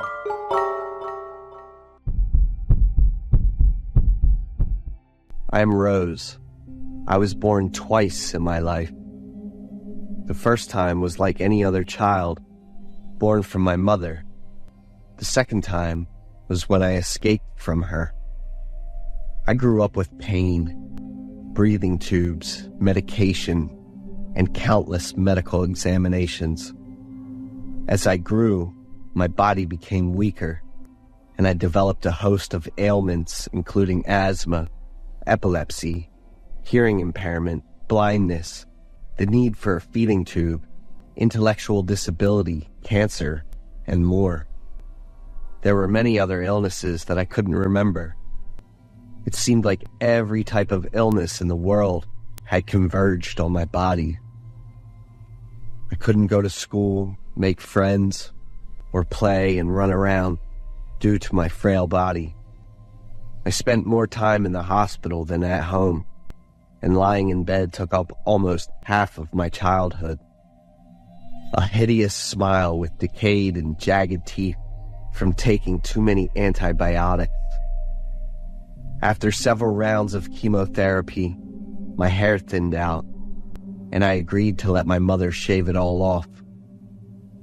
At the age of 7, I had a bicycle accident, and I clearly remember the doctor telling my mother that I was completely fine. But after that fall, my mother said I had lost the ability to walk and would have to live my life in a wheelchair, needing her assistance to move around place to place. It sounded truly pitiful, but I never complained. I did everything my mother wanted and asked of me. At that time, I felt lucky to have my mother by my side. She was my entire world.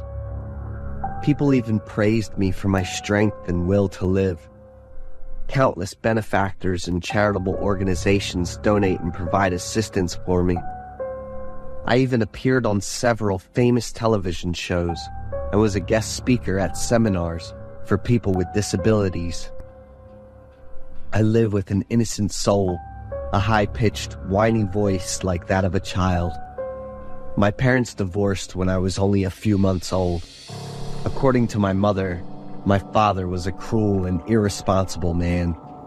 But later, I found out that those were lies my mother planted in my mind to fulfill her own grand purpose.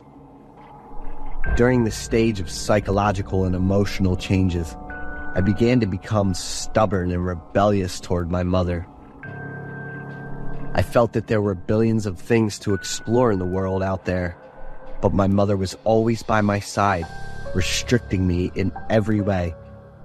During an argument between my mother and me, I threw all the medication she was supposed to take for the day into the trash. That kind of subtle defiance excited me, and it continued for many days. Surprisingly, my body felt even healthier when I didn't take the medication. I stood up and walked on my own 2 feet. One time, a social worker came to our house because there was information that my mother had accused her of abusing me. From this, I learned that my mother's real name was not Megan, but Carmela. The reason my mother gave for using a fake name was to escape from my father, the husband she always described as abusive and cruel. I began to piece together memories from my childhood. My father loved me very much, even though we didn't live together. He always provided financial support. He never missed a birthday of mine. My father always offered me words of encouragement instead of the remarks that made me feel insecure about myself, like my mother did. Since I was young, my mother had required me to take many different kinds of medication She advised me to always appear tired to gain sympathy and receive financial assistance. One time, I forgot and said that I felt very healthy. My mother squeezed my hand tightly as a reminder. To escape from my mother, I did something crazy and unforgivable. My boyfriend, whom I met online, was forbidden and harshly scolded by my mother. She even threatened to have him arrested for having a relationship with a minor. But in reality, I was already 19 years old at the time. He planned to come to my house in the evening, so he asked me to leave the door open. I heard my mother's screams, but they gradually faded away, leaving only silence. It was I who was partly responsible for my mother's death. After learning the whole truth about my mother, my emotions were a mix of shock, pain, and betrayal. At first, I felt stunned and found it hard to believe the truth that my 19 years of illness had been nothing but a deception orchestrated by the very mother I considered my whole world. I had to face the reality that my mother not only exploited me, but also destroyed my health, future, and childhood. The feeling of betrayal from the person closest to me plunged me into a state of rage, confusion, and utter despair. Even though I felt a bit relieved to escape my mother's control, the haunting memories of her death and my involvement in it prevented me from finding peace within myself. The story above is based on a true event involving Dee Dee Blanchard and Gypsy Rose Blanchard. This is a very famous mother-daughter duo in the United States, representing the resilience, optimism in all circumstances, and the boundless love a mother has for her child. Gypsy Rose Blanchard is known as a girl who suffered from various illnesses since she was very young, with only her mother by her side to take care of her. They received hundreds of thousands of dollars from benefactors and were helped by charitable organizations to build a house. This comfortable life was obtained through the scheme of Dee Dee Blanchard, who exploited her daughter's childhood and health. The story was uncovered when the police found Dee Dee's body in their home, and Gypsy had disappeared. Dee Dee's greed and cruelty destroyed her life and her daughter's, erasing the trust of many benefactors and the opportunities for those with disabilities who truly needed help. Gypsy had to serve time in prison, but when interviewed, she firmly stated that she felt more free in prison than when she was with her mother. When I was 7, my parents took me to Disneyland for the first time after a tough semester. Like a lot of other kids, I got pretty excited when my parents told me about the weekend plans. For some friends my age, going to Disneyland probably wasn't as hard to pull off or as rare as it was for me. My family wasn't rich or anything, but my parents always gave me the best they could, and I was really thankful for that. As a 7-year-old, I thought going to Disneyland would take forever to actually happen. The weekend I'd been waiting for my whole life finally showed up. I woke up very early, picked out my best outfit, and scarfed down breakfast without my mom even having to remind me. "I'm all charged up to have a blast all day," I said.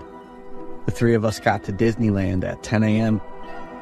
You gotta admit, kids have endless energy, and they get recharged super fast just by going to places they love. My family hit up the souvenir stand, and my parents grabbed some little stuff like keychains and magnets that were only a couple bucks. I wasn't into that stuff at all, but my eyes totally locked onto the mini statue right in the middle of the display. "Mom and Dad, can I?" I kinda hesitated, pointed at the statue, and gave my parents a hopeful look. Mom smiled and walked over to grab the statue, but then her smile faded, and she looked at me all worried before putting it back where it was. I got it. This wasn't the first time I'd been turned down, but I still really wanted that mini statue. The whole trip, I couldn't stop thinking about that statue.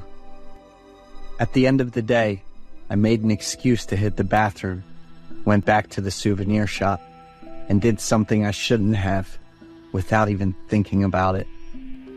I quickly grabbed the mini figurine and stuffed it in my backpack. When I got home, I stashed the mini figurine in my room. At first, I was very happy and proud to have the thing I wanted, but I always felt a bit guilty about it, and that little mistake ended up costing me big time. I started to feel like someone was keeping an eye on me. I kept waking up in the middle of the night because I heard a soft rustling sound somewhere in the room. Sometimes, I'd catch a glimpse of a shadow in my dreams, with big ears and Minnie's signature red bow.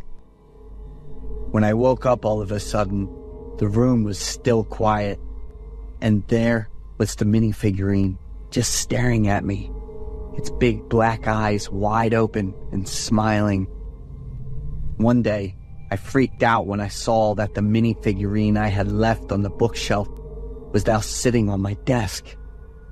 At first, I figured I must have moved it by accident and just didn't remember.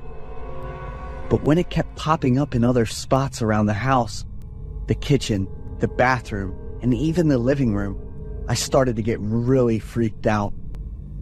One night, while I was asleep, I felt like someone was standing at the end of my bed. When I opened my eyes, there was Minnie, just standing there quietly, staring at me with her dark eyes. She didn't move or say a word, just stood there, totally still, kind of creepy. I yelled really loud, shaking under the blanket. My parents ran over and I quickly threw back the covers and pointed to the corner of the room. But there was nothing there. As the days went by, Minnie's presence got more and more obvious and freaky. She showed up out of nowhere, no matter where I was, in the backyard or even in the shed. Minnie's quietness wasn't scary, but her sudden appearances and that blank look on her face started to freak me out more and more. As I was walking home from school, I saw Minnie standing across the street. Nobody around recognized her, just me. She stood there frozen again, staring at me with those lifeless eyes. I ran home, trying to escape the fear and that creepy feeling like Minnie could chase me at any moment. As the months went by, I started feeling worse and worse, both physically and mentally. My parents were worried about how I was acting, but I didn't dare tell them the truth about Minnie because I was scared they'd find out I stole the statue.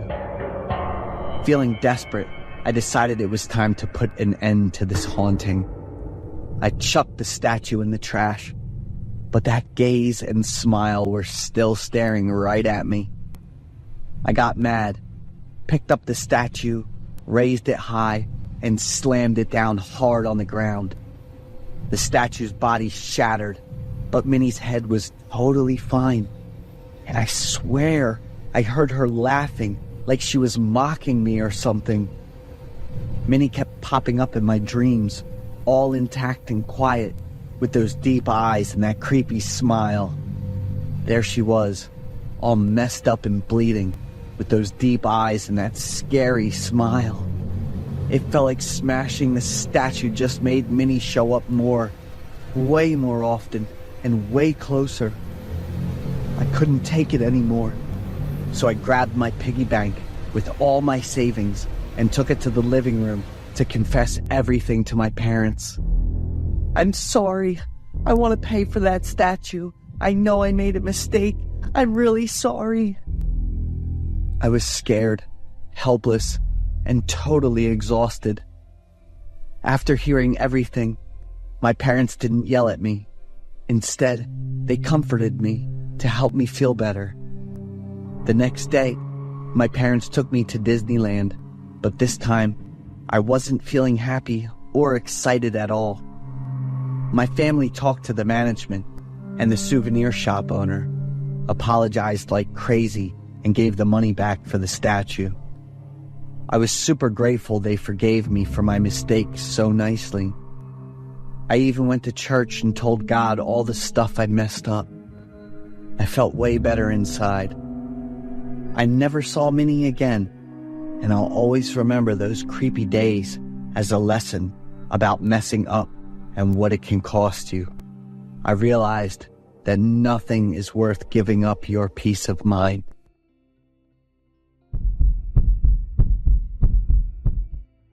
One time I told my wife she didn't have much time left. The reason I've got such wild jokes is partly because my wife, she's got a fun, upbeat, and kind of pervy personality. My mom passed away from a serious illness, and at the funeral, my wife pulled off this crazy stunt using ventriloquism from a course she took. "Help me, let me out." She copied my mom's voice and said it just as they were about to lower the coffin. My dad and I were stunned, and the funeral guests, some freaked out and ran, others straight up fainted from fear. Meanwhile, my wife was laughing and cracking jokes at her mother-in-law's funeral. Last time I got home from work, I hadn't even gotten out of the car before I was yanked into the house. My wife pushed me down on the couch, and with tears in her eyes, she said the lottery ticket we bought at the convenience store yesterday hit the jackpot. I have no idea why I totally believed my wife back then without even questioning it. I agreed to buy her all the brand name stuff she wanted with the cash I'd been hiding for ages. Even crazier, I called my boss and told him I was quitting and gonna buy the company. After I said that, my wife cracked up and nearly spit out all the orange juice she had in her mouth. I was shocked to see that I'd totally been played. I had to totally grovel to my boss, saying I drank way too much that day, which is why I was acting all wild. Honestly, that trick hurt like hell, and I've always thought about getting back at her somehow. A few days later, my wife's health took a nosedive out of nowhere. I could see how worn out she was, dealing with worse and worse stomach pain. She was not the cheerful and lively wife I knew anymore, and I really missed her.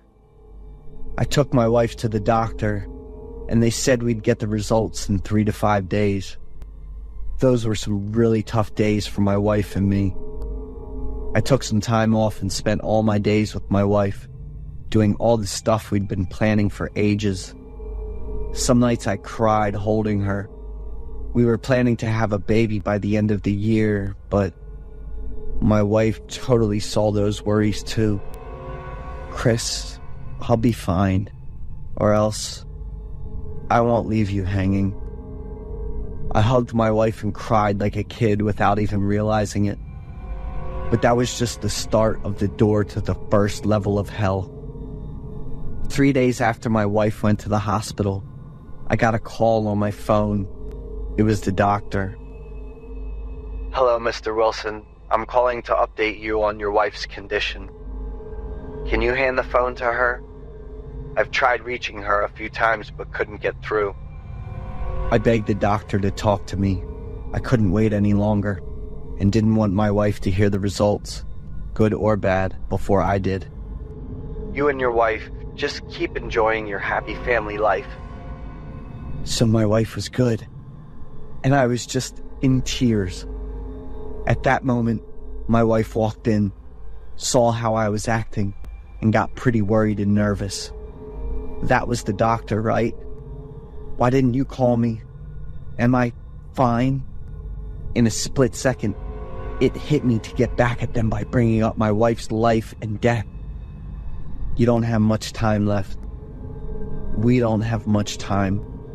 I'm sorry."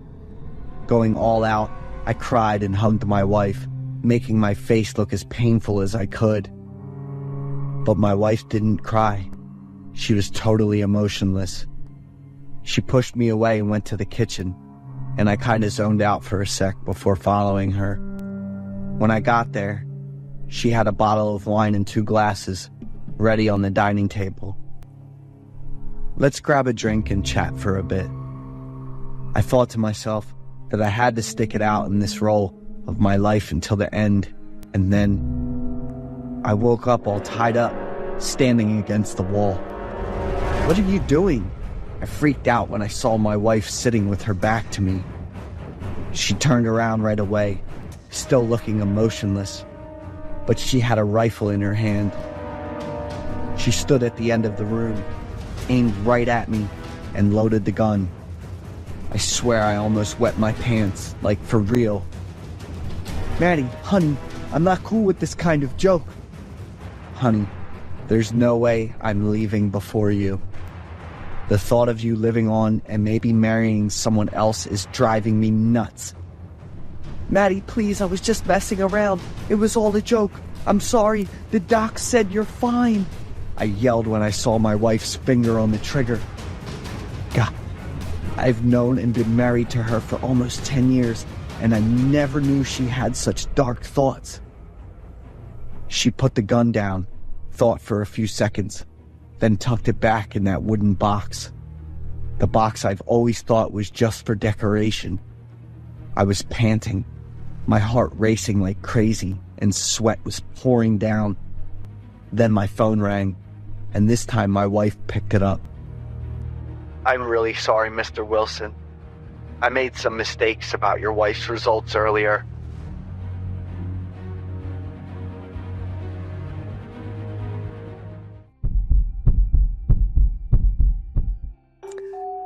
Victor and I have been classmates since high school.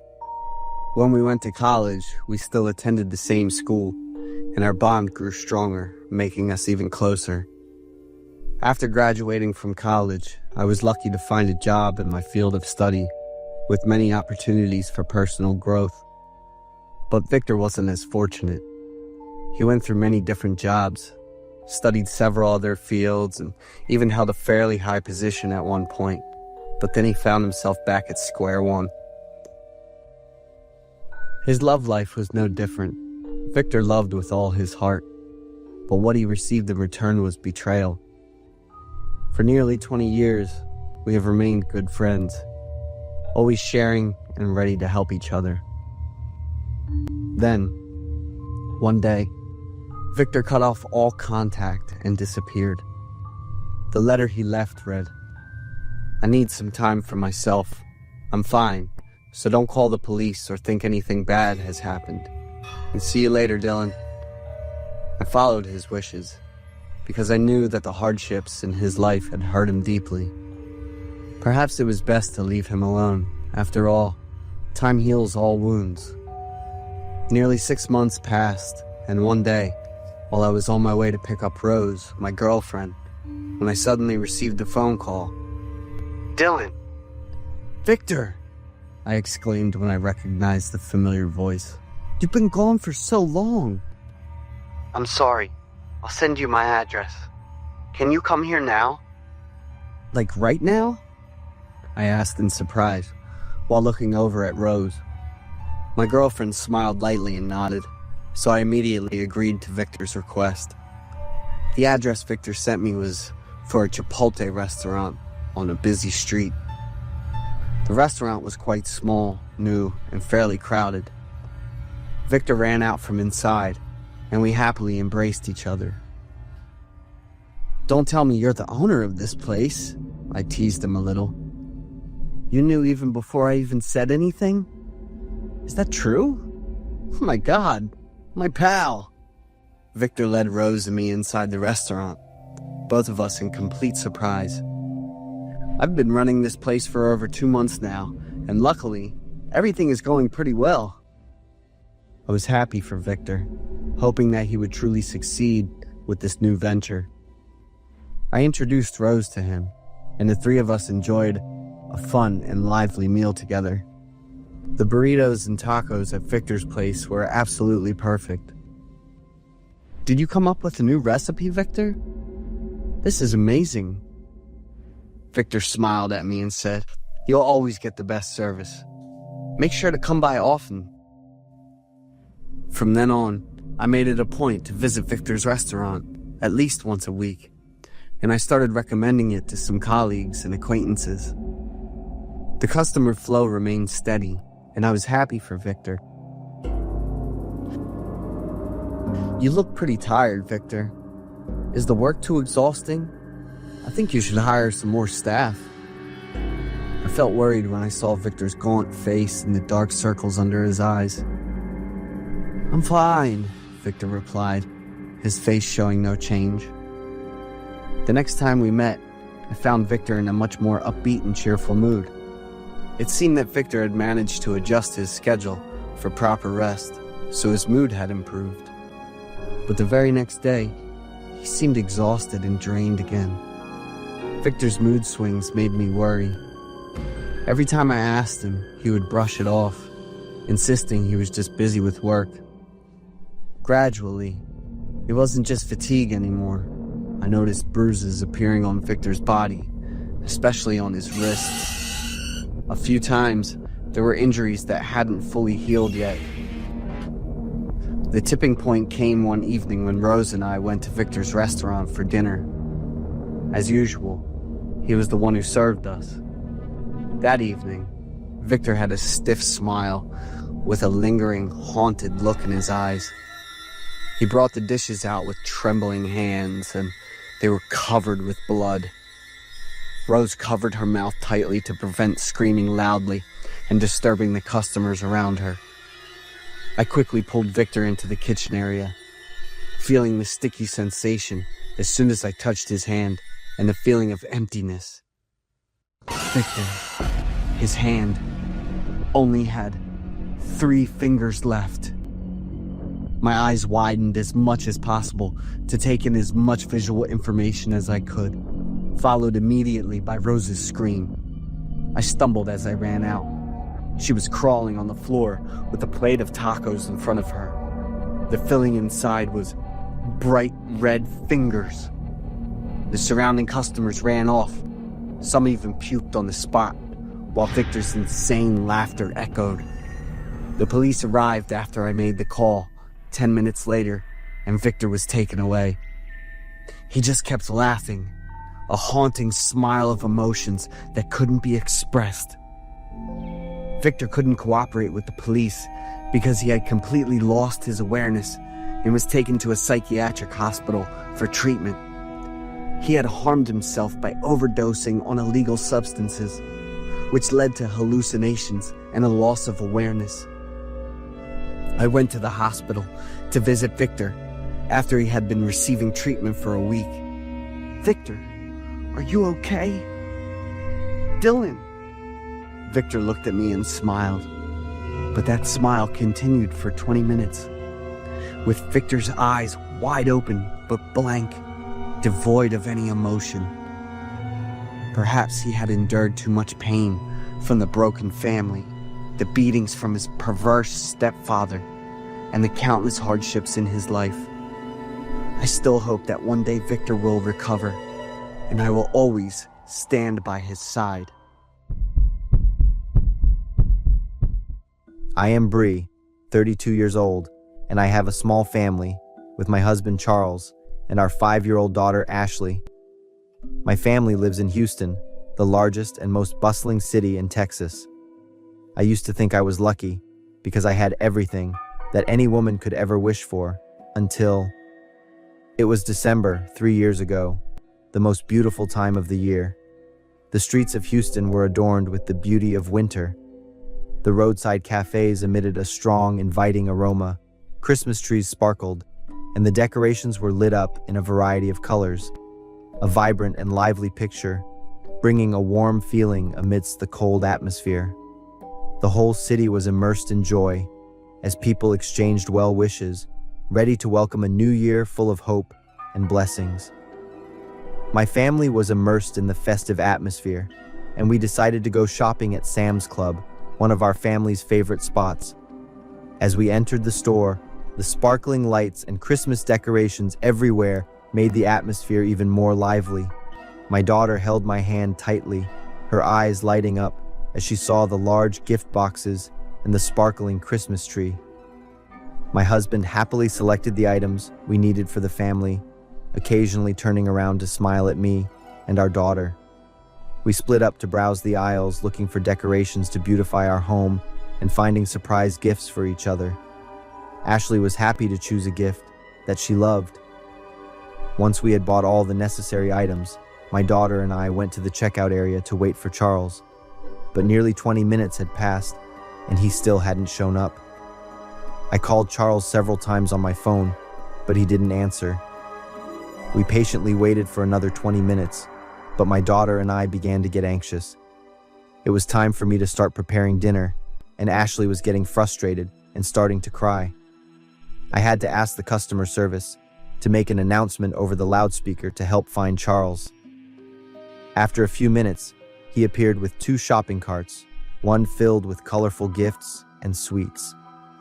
The other cart was filled with items like a chainsaw, bleach, soap, and deodorant spray. I was surprised and asked Charles the purpose of buying these items. My husband, looking tired, said that he wanted to repair a few windows and the door in the basement. I was even more surprised because Charles had never shown interest in or done tasks like that before. He would rather spend the money to hire a repair team to come to the house and use that time to be with our daughter or play sports. But I didn't worry much anymore.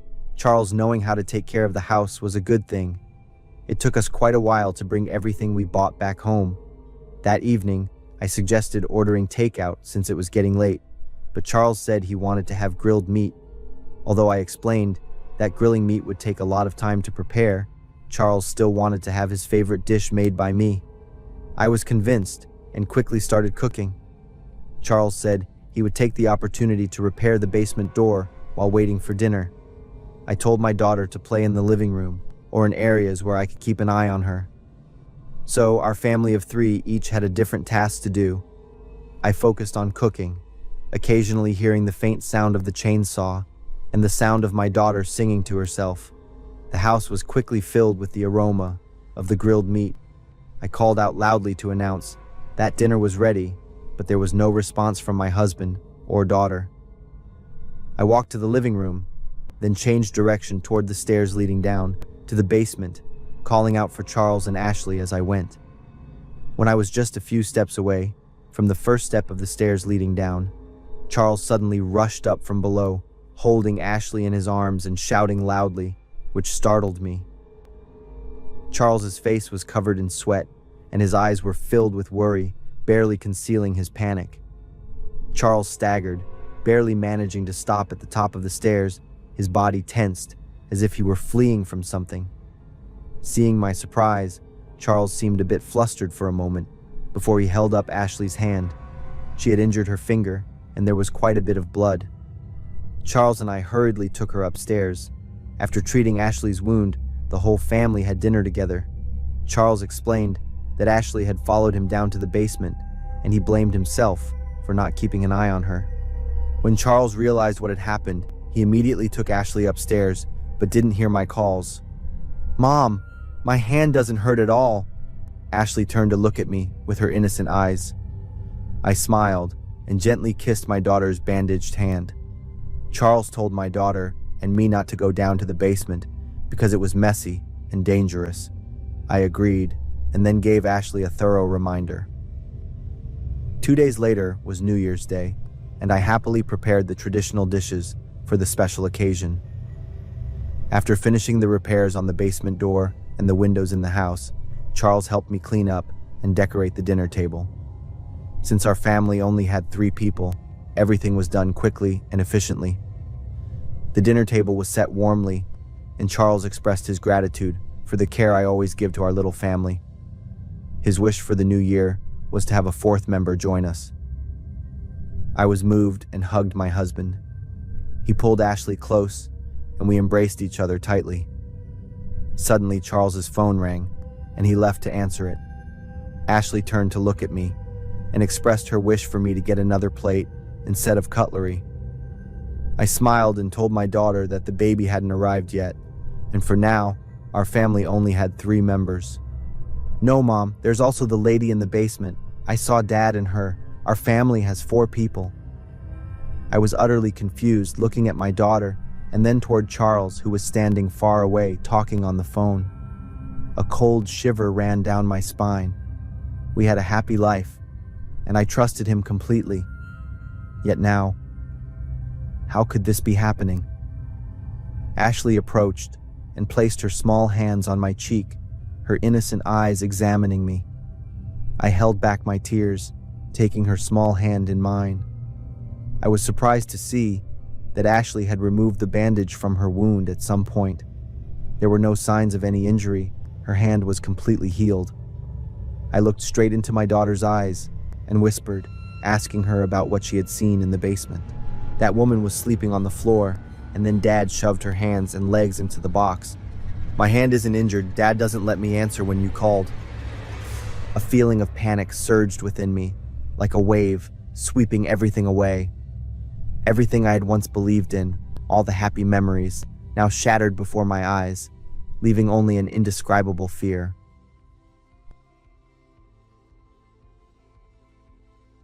Hearing Charles say goodbye to his business partner before hanging up, I quickly told Ashley that this would be our secret and she must not tell her father. She smiled and nodded just as Charles returned to the dining table, kissed both of us on the forehead, and happily began his meal. Looking at the man in front of me, feelings of doubt and fear surged within me exponentially. I will definitely find out everything. The house sank into an eerie silence after the New Year's party. Ashley was fast asleep, her eyes shut tight, her innocent face unaware of the turmoil within me. I sat alone in the living room, my mind spinning with the innocent yet chilling words from my daughter. She's sleeping on the floor, her hands and feet placed in the box. What's Charles hiding? What is lying in the basement? I looked towards the door leading down there, my heart pounding rapidly, my breath heavy. That night, after Charles had gone to bed, I waited until his steady breathing filled the room before deciding to take action. I quietly stood up, each step so light, as if afraid the floor would make a sound. The basement was always locked, but I had taken the key from Charles's coat pocket. My hands trembled as I opened the basement door, a cold gust of air rushing straight into my face. I raised my phone and turned on the flashlight. Each old wooden step creaked under my feet. The faint light from the flashlight swept through every corner, illuminating the damp walls covered in cobwebs. A foul, rancid smell lingered, causing my stomach to tighten in disgust. I looked more closely and noticed wooden boxes stacked haphazardly in a corner. Dark red stains were splattered on the floor, as if someone had tried to clean them, but couldn't quite erase them. When the flashlight beam landed on a large open box, I stopped. My heart felt like it was about to jump out of my chest when I saw a light blue floral dress draped over the edge of the box. It was wrinkled and covered in mud. Beneath it were long, jet-black strands of hair. I stepped back, my hands trembling, unable to believe my eyes. She was lying asleep on the floor. Ashley's words echoed in my head, making me even more panicked. I forced myself to go back to the bedroom. That entire night I stayed awake, lying next to Charles, but my heart was filled with unfamiliarity and fear. The next morning, when Charles was getting ready to leave for work, I tried to act normal, but my eyes couldn't hide the daze. As soon as Charles closed the door and stepped outside, I immediately called the police. I had no other choice. The feeling of fear and doubt had become more than I could bear. The police arrived with the forensic team. The basement was quickly sealed off. The whole house seemed to be immersed in the footsteps and voices of strangers. I held Ashley as she sat on the sofa, and she occasionally mumbled about her being in the basement. The police chief approached, his cold eyes staring at me. "Bree, we have found a body." I almost collapsed. The woman in Ashley's story was real. The police chief continued speaking, but every sound seemed to fade away in my mind. My whole body was numb, and my heart was pounding erratically. I looked at Ashley. She was holding a small doll tightly in her hand, her gaze still innocent, but her words now echoed in my mind. I was asked to stay in the living room, while the police searched every corner of the basement. The sound of footsteps, the clinking of metal tools against the cold concrete floor, and the occasional heavy breathing echoed through the house.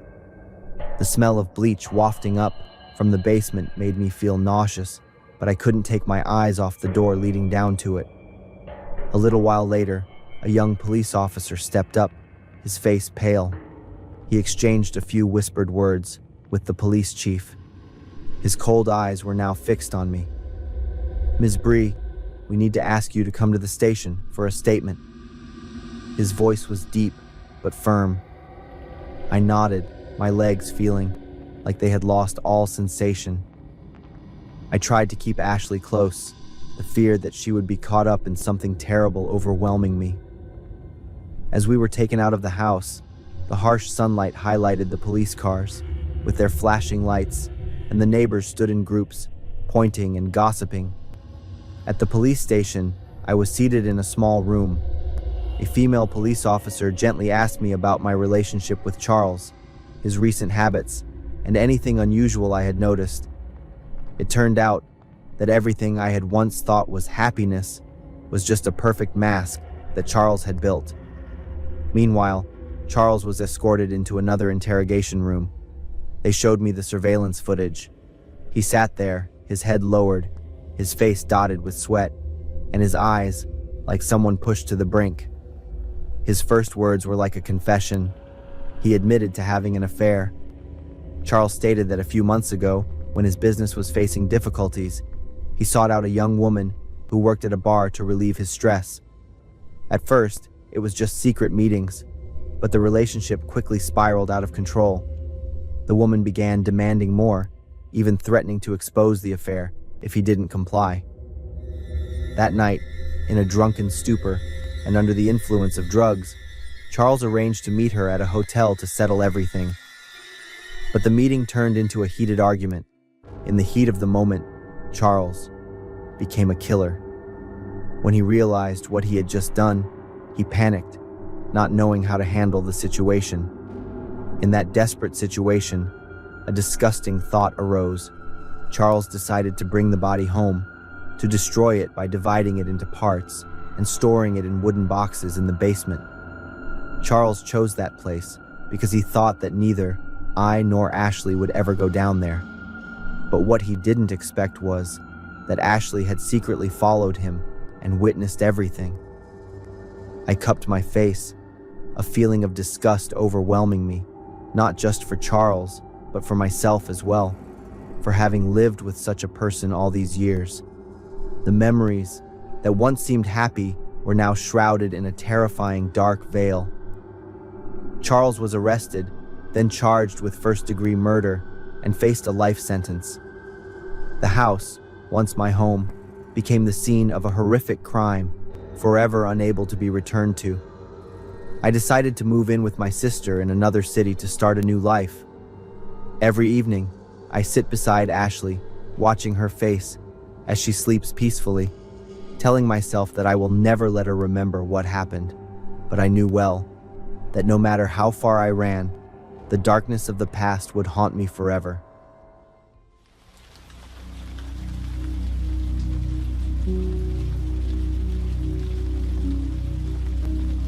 Welcome back to MHS, Midnight Horror Stories. I'm truly grateful for your support and companionship. Thanks to you, the channel has officially reached 10,000 subscribers. Without you, MHS would never have come this far. Since more and more new viewers are joining us, let me quickly remind you of the channel's format. MHS mainly uploads horror stories compilation, both real and fictional, with soothing rain sounds added at the end to help you relax and drift off to sleep. However, because most of you tend to fall asleep while watching, I'd greatly appreciate it if you could interact early on by liking, commenting, or sharing right at the start. This helps YouTube value our content more and spread it to a wider audience. Our current goal is to reach 300 likes within the first 24 hours of each video. And now, let's step into tonight's horror stories. There are moments in life when you realize that true evil doesn't have to be supernatural to be terrifying. I learned that on a late August night last year, while working the night shift at a Shell gas station in Greensboro, North Carolina. I'm Carlos, 32 years old. I'm divorced and work the night shift to earn extra money to support my son. This job is usually quiet. Only a few long-haul truckers stop by and some drunk teenagers buy beer late at night. After my divorce, my life was already very subdued, and since I started working the night shift at this gas station, that quietness became even more profound. I even found myself reacting more slowly to every situation. That night, I was sitting behind the counter, looking at my phone. Outside, a light drizzle was falling, creating thin streaks of water on the window. The atmosphere was so quiet that I could hear the buzzing of the fluorescent lights above my head. Then the glass door burst open. A man walked in. He was big and had a disheveled and aggressive appearance. He walked straight to the counter and slammed a $50 bill down. The noise made me jump. He shouted just one word: "Gas!" I was startled and immediately stood up straight. He clenched his hands and stared at me for about 2 seconds. Without saying another word, he turned around and strode out. I put the money away, and a thought popped into my head: just another punk.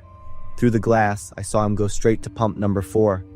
His car was parked crookedly, not in the right spot. I stood up and walked to the window to watch. At first, I thought I would watch him struggle to open the gas cap or get the nozzle in, but what happened next made me freeze.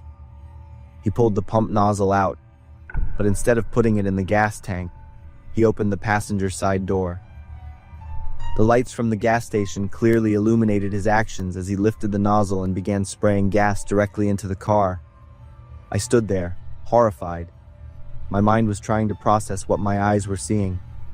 I rushed to the control panel and slammed the emergency shutoff button. A loud alarm blared, and gas pump number 4 immediately shut down. I took out my phone, and my hands were shaking as I dialed 911. I had just managed to give the dispatcher the address. The call was interrupted when I witnessed the next horrifying scene. A girl scrambled out of the passenger side door. Her body was drenched in gasoline, and she was in a state of extreme panic. She was screaming as she ran toward the highway, each step leaving gasoline trails on the ground. "I need police now. He's doused a girl in gasoline," I yelled into the phone. The next second, the man roared like a wild animal. I quickly threw my phone down and ran to the main door to watch. He threw the pump nozzle down and ran after the girl. Although he was big, he ran terrifyingly fast. In just a few seconds, he caught up to her. The scene in front of me will haunt me for the rest of my life. The man repeatedly kicked the girl brutally. The girl curled up on the ground, trying to shield herself with her small hands. Every kick made me shiver. I couldn't just stand there anymore. I was sure I was no match for that giant of a man. But I had to at least stall him until the police arrived. Otherwise, he would crush that girl. "Stop!" I ran out and yelled, but my voice was weak against his rage. He turned to look at me, his eyes red with hatred. "This bitch is cheating, she's playing me, and I'm gonna let her play with fire," he roared. My heart was pounding in my chest. The smell of gasoline was strong, and just a tiny spark would make this girl ignite instantly like a fireball. I talked to him, trying to reason with him. I tried to make my voice sound calm. "Hey man, calm down, we can talk about this." But he didn't even look at me. Just as he put his hand in his pocket, probably to find a lighter, police sirens blared. A few seconds later, 2 police officers jumped out of their patrol car, tasers ready in their hands. They yelled at the man to stop what he was doing. The man hesitated for a second. Then, like a cornered beast, he charged at the police. The sound of electricity buzzed. His body stiffened and he fell to the ground, convulsing for a few seconds before becoming still. I let out a gasp of relief, my entire body relaxing. Everything was okay now. An ambulance arrived a few minutes later. They quickly provided medical care to the girl. The police took my statement. They praised my courage before they left. But I didn't feel like a hero. The following nights, I worked in a state of extreme tension. Every time a customer walked in, I would watch every movement, every look. I talked to the store owner about installing more security cameras and keeping a baseball bat under the counter. After the incident, I realized that a person's rage can be truly terrifying if it's not stopped in time. Real monsters don't need fangs and claws. Sometimes it's just a normal person controlled by anger.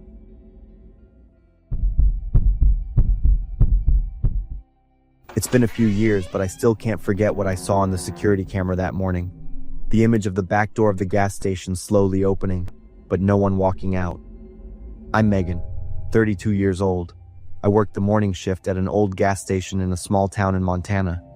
It's pretty remote, with just a few gas pumps, a small convenience store, and a gravel parking lot in the back. I would arrive at 6 a.m. to take over for the night shift employee, a woman named Dora. The stillness of this place, especially before the sun was fully up, always made me feel a little uneasy. It was a morning in autumn. I arrived at the gas station about 10 minutes earlier than usual. When I walked into the convenience store, a middle-aged man was standing at the counter, his hands in his pockets, looking a little grumpy. The counter was empty.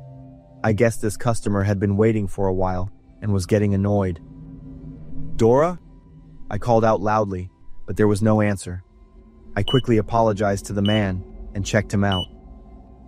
After the man left, I looked around the store. The counter was as neat as usual, the cash register was locked, and the shelves were not disturbed. I went to the back stockroom and called out a few more times. I checked the bathroom, but there was no sign of Dora. On the break room table, I saw her phone. I wondered if she had an emergency and left without having time to let me know. I ran outside and looked at the parking lot. Dora's car was still parked near the back. A feeling of confusion started to rise in me. Dora always followed work procedures. No matter what, she would always inform me and the boss about the situation. I called my boss and briefly told him everything. My boss told me to check the security camera and call the police if necessary. I opened the computer at the counter and logged into the CCTV system. The station had 3 cameras, one at the counter, one at the gas pumps, and one in the back parking lot. My hands trembled a little as I rewound the footage from 4 a.m. when Dora was still at the counter. The video began with Dora standing behind the counter, occasionally glancing at the clock on the wall. She looked normal, maybe just a little tired from the long night shift. Then suddenly, she looked up, her eyes directed toward the back door, as if she had just heard something. After a few seconds of listening, Dora quickly stepped away from the counter and went straight toward the back door.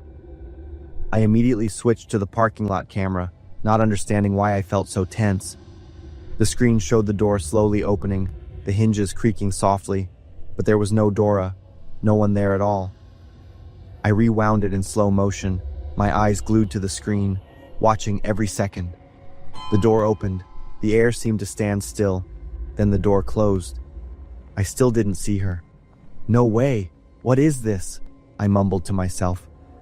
I checked the time again, making sure the 2 cameras were perfectly synchronized. The camera wasn't broken. Everything else on the screen looked completely normal. Dora's car, the trash can behind the store. But Dora seemed to have vanished into the darkness. A feeling of fear washed over me, making my hands and feet go cold.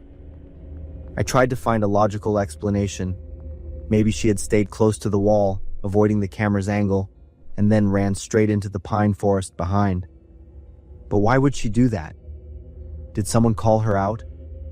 Or was someone waiting, threatening her? These thoughts made me shiver and look around the store. Suddenly I felt scared of this familiar place. I called the police. While waiting, I went out to the parking lot and stood right at the back door, observing everything. The ground was covered with gravel and dry leaves. The dense pine forest was about 50 yards away. I imagined Dora running in there. But for what reason? Where did she go? The police arrived. They thoroughly checked the store, the parking lot, and rewatched the video. An officer took careful notes and asked me about Dora. I told him what I knew. Dora was 28, lived alone in a small apartment near downtown Livingston, and had been working the night shift for 2 years. The officer asked if Dora had any enemies, or if there was anyone suspicious in the area. I was stunned for a few seconds. I said I didn't know. Dora and I weren't close enough to know too much about each other. The police checked Dora's car. The door was unlocked, and the keys were still in the ignition. A cup of cold coffee was on the passenger seat, next to a neatly folded sweater. There were no signs of a struggle or an attack. The police called a search team, but the forest was too vast, and the autumn wind had caused a thick layer of fallen leaves, covering any possible traces. Dora's apartment was also searched, but there was nothing unusual. No clues were found. In the following weeks, the story of Dora's disappearance spread throughout the town. The local newspaper published a short article asking for information from the public. A few people said they had seen Dora, but the information they provided was not helpful. 3 years have passed, and Dora is still missing without a trace. I still work at the gas station, but every time I open the back door to take out the trash, I always feel a strange cold draft. I don't believe in ghosts or the supernatural, but I can't understand how Dora disappeared. Was she afraid of something in the forest? Or was someone really waiting in the darkness where the camera couldn't record? I always want to believe that Dora simply quit her job and is living peacefully somewhere far away. But then, every time the back door creaks open in the wind, I find myself involuntarily turning my head, half hoping, half afraid, that Dora will walk in.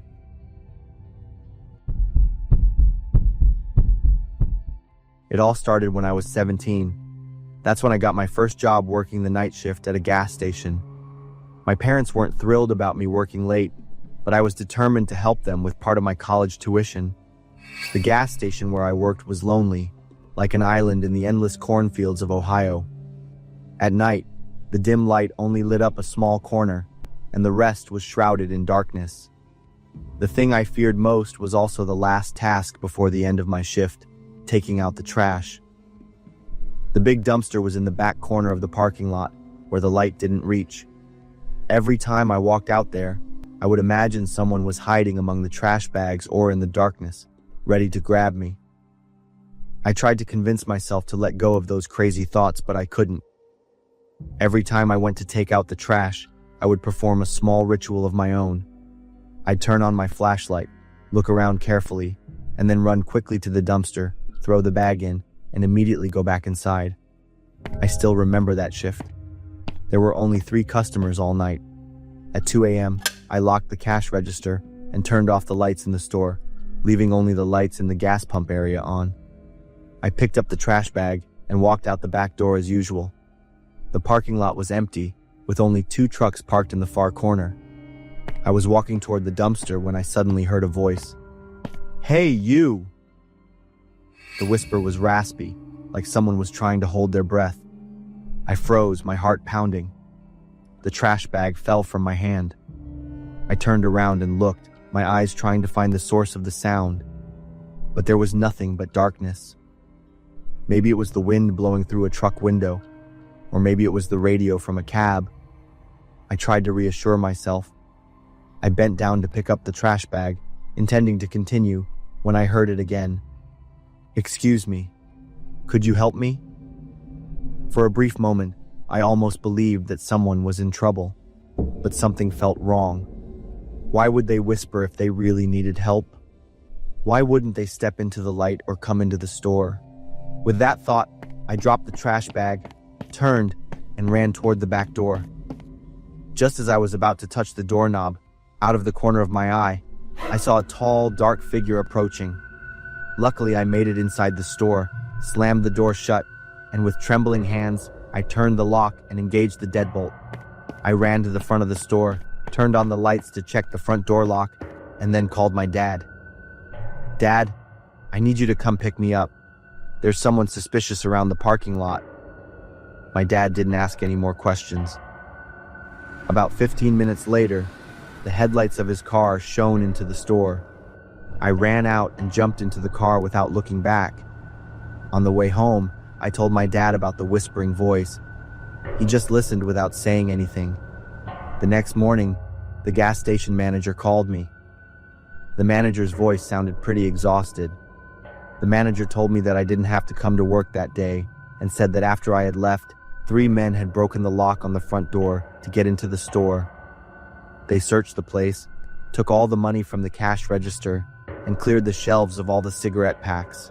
They even took cans of beer and chewing gum. The security camera recorded one of them constantly looking toward the back door, where I usually took out the trash. After hearing the phone call from the manager, I was in a daze. I'd been so close to a monster, but I had luckily escaped in the nick of time. The police came to see me that afternoon. They said this wasn't the first case. This group of criminals had attacked 2 other gas stations in the past month. What was special about the previous cases was that they took the night shift employees hostage and beat them to get the cash register passwords. There were no casualties, but the victims were all seriously injured. When I heard that, I broke down in tears. I was truly lucky to be here, in one piece, to tell the police everything. I quit my night job after that. My parents were very happy with that decision. In the years since, every time I think back to that terrifying night, I still get shivers thinking about how I had a close call with death. The vigilance and fear that I once thought were crazy had actually saved my life. I'm Maria, third-year student major in accounting from the University of Brigham Young. I have a boyfriend named Jonathan. He's 5 years my senior, having a steady and stable job and income. We had been together for 2 years now, and Johnny had always been the one caring for me. But there's always rainy days. There will be discord between us. This was unavoidable for every relationship. For our 2-year anniversary, because Johnny's schedule was pretty busy, we decided to have a movie night out, since it'd give us breathing room. Of course, every movie theater always had special discount programs for couples' anniversaries. We obviously were going to pick the double seats so we could see the movies best. We're going to watch a romantic drama one. I had been waiting a long time for this, so I prepped up the prettiest I could, even utilizing the perfume Johnny's gave me for the evening. It'd been 20 minutes already and still no sign of Jonathan. Not a single one, including texts, calls, or any messages. It's really annoying when I tried to call him many times, but he didn't pick up. At this point, I was no longer feeling annoyed. It was a subtle sense of dread that took over. I had tried to continuously call Johnny, and thankfully, he picked up at the 10-ish call. The moment I was able to hear his voice, I felt like a heavy burden was lifted from my chest. Jonathan said to me in a soft and rather somber tone, "I'm really sorry, Maria." He must deal with an urgent last minute with his business partners and hence couldn't notify for me in time. If you had been in my shoes, girls, I'm pretty sure you'd do what I did. I had prepared everything for this occasion, and now all I received was utter disappointment. Both of us had a huge fight, and I ended up hanging up before Johnny's even finished. In that very moment, I decided to see the movie by myself. With or without him, this beauty couldn't be wasted. I immediately went on my way to the movies. The taxi took me there at 9:45, which was on time, since my movie would start at 10 o'clock. Pulling out the couple tickets, I once again felt the fury rose within me. So I did the logical, tossing one to the trash in anger. After purchasing the popcorn and accompanying drinks, I went to the theater. The ticket man gazed at me with sharp, cold eyes. "Room number 4, go ahead, then right." His action was very odd, yet I paid little attention to it. In the movie room, the atmosphere was very cold, to the point that it made me shudder uncomfortably. This pretty dress now, here in this environment, was now completely worthless. Searching for my seat once again really hit me hard. Why didn't I just buy out another ticket? Why must I cling on to the old ticket? Because every other seat there were couples, happily seeing the movie, while I'm out here all alone, This movie night had started out fucking great, and now it tried to screw me further, huh? At that moment, I began to notice the silence around the film room. Everyone was in utter silence, including the couple next to me. Even the advertisement music was kinda creepy, to the point it made it shudder thinking about it. What's going on? I thought today it was a romantic drama. I took a selfie, the best that I could, to show that I was in pretty high spirit. Then I put the picture in my personal page, well, for a reason you might already guess it. I just want to show Jonathan that even without him, I'm still fine. Reading the comments complimenting my beauty, I was in ecstasy. With the movie on the way, it's time for me to shut down on my phone to see it. After some time, my phone suddenly was bombarded with notifications. The first few, I decided to ignore it. But after a few dozen of constant bombardment, prompting the others surrounding me throwing me angry looks, that I decided to shut it down for good. And yet, all of those notifications came from Jonathan himself. Okay, let's see what the hell he wanted, I thought to myself. He was in a very interrogative mood to me today, constantly asking me on who I am seeing the movie with. That's odd, but I replied back to him that I was seeing the movie alone. Johnny immediately sent me the picture I just took. Looking closely behind it, there was obviously a man who I didn't know, turning his face away. The action I took would feel like I was leaning my head onto his shoulder. But I swore to God, behind me at that time, there was absolutely nobody. I swiftly turned my back, only to see nobody there, just two women who's sitting there on their own. But I noticed that there was a half-consumed popcorn and drinks. It seemed to be someone there, and that person had left. There was a very familiar scent in the air. It seemed to be perfume. Yet I couldn't recall what familiar about this. Once again, the phone rang again. It was still Jonathan, angrily demanding to know where I was, interrogatively. I tried to explain everything, but he didn't seem to buy it. Fine, then go away with your mistrust, you jerk, I thought, turning my phone off to go back to the movies, which I had missed a few minutes and now didn't know where it was going. How annoying. Suddenly, I could now hear the sounds behind me, as if someone's sitting right on it. Should I turn around to see who was, and was that the man in the picture? I felt kind of rude doing so, yet I also felt curious and an urge to confirm everything. While there was a battle inside my head, I could feel the heavy breathing on the back of my head. The breathing came closer and closer, to the point it was right there on my ear, and I could smell the familiar perfume more clearly than ever. So I tried to conceal myself with a half gaze on the corner of my eyes, disguised by me combing my hair. It was again the empty seat. The popcorn and soft drinks remained where it was earlier. Okay, this is odd, I thought to myself, completely lost all concentration to the movie at hand. The constant ringing from Jonathan I left vacant too. It was until I saw the smirking from the two women behind me that it snapped me back to reality. In the dimly lit environment, they stared at me and smirked creepily. The music didn't aid in the environment at all. The rumbling drums seemed to jerk my heart off my chest. Returning to my seat, I couldn't think anything clearly. All I could feel was my heart beating heavily in my chest. Sensing the gaze from the couple next to me, I slowly glanced toward them. What greeted me knocked me off completely.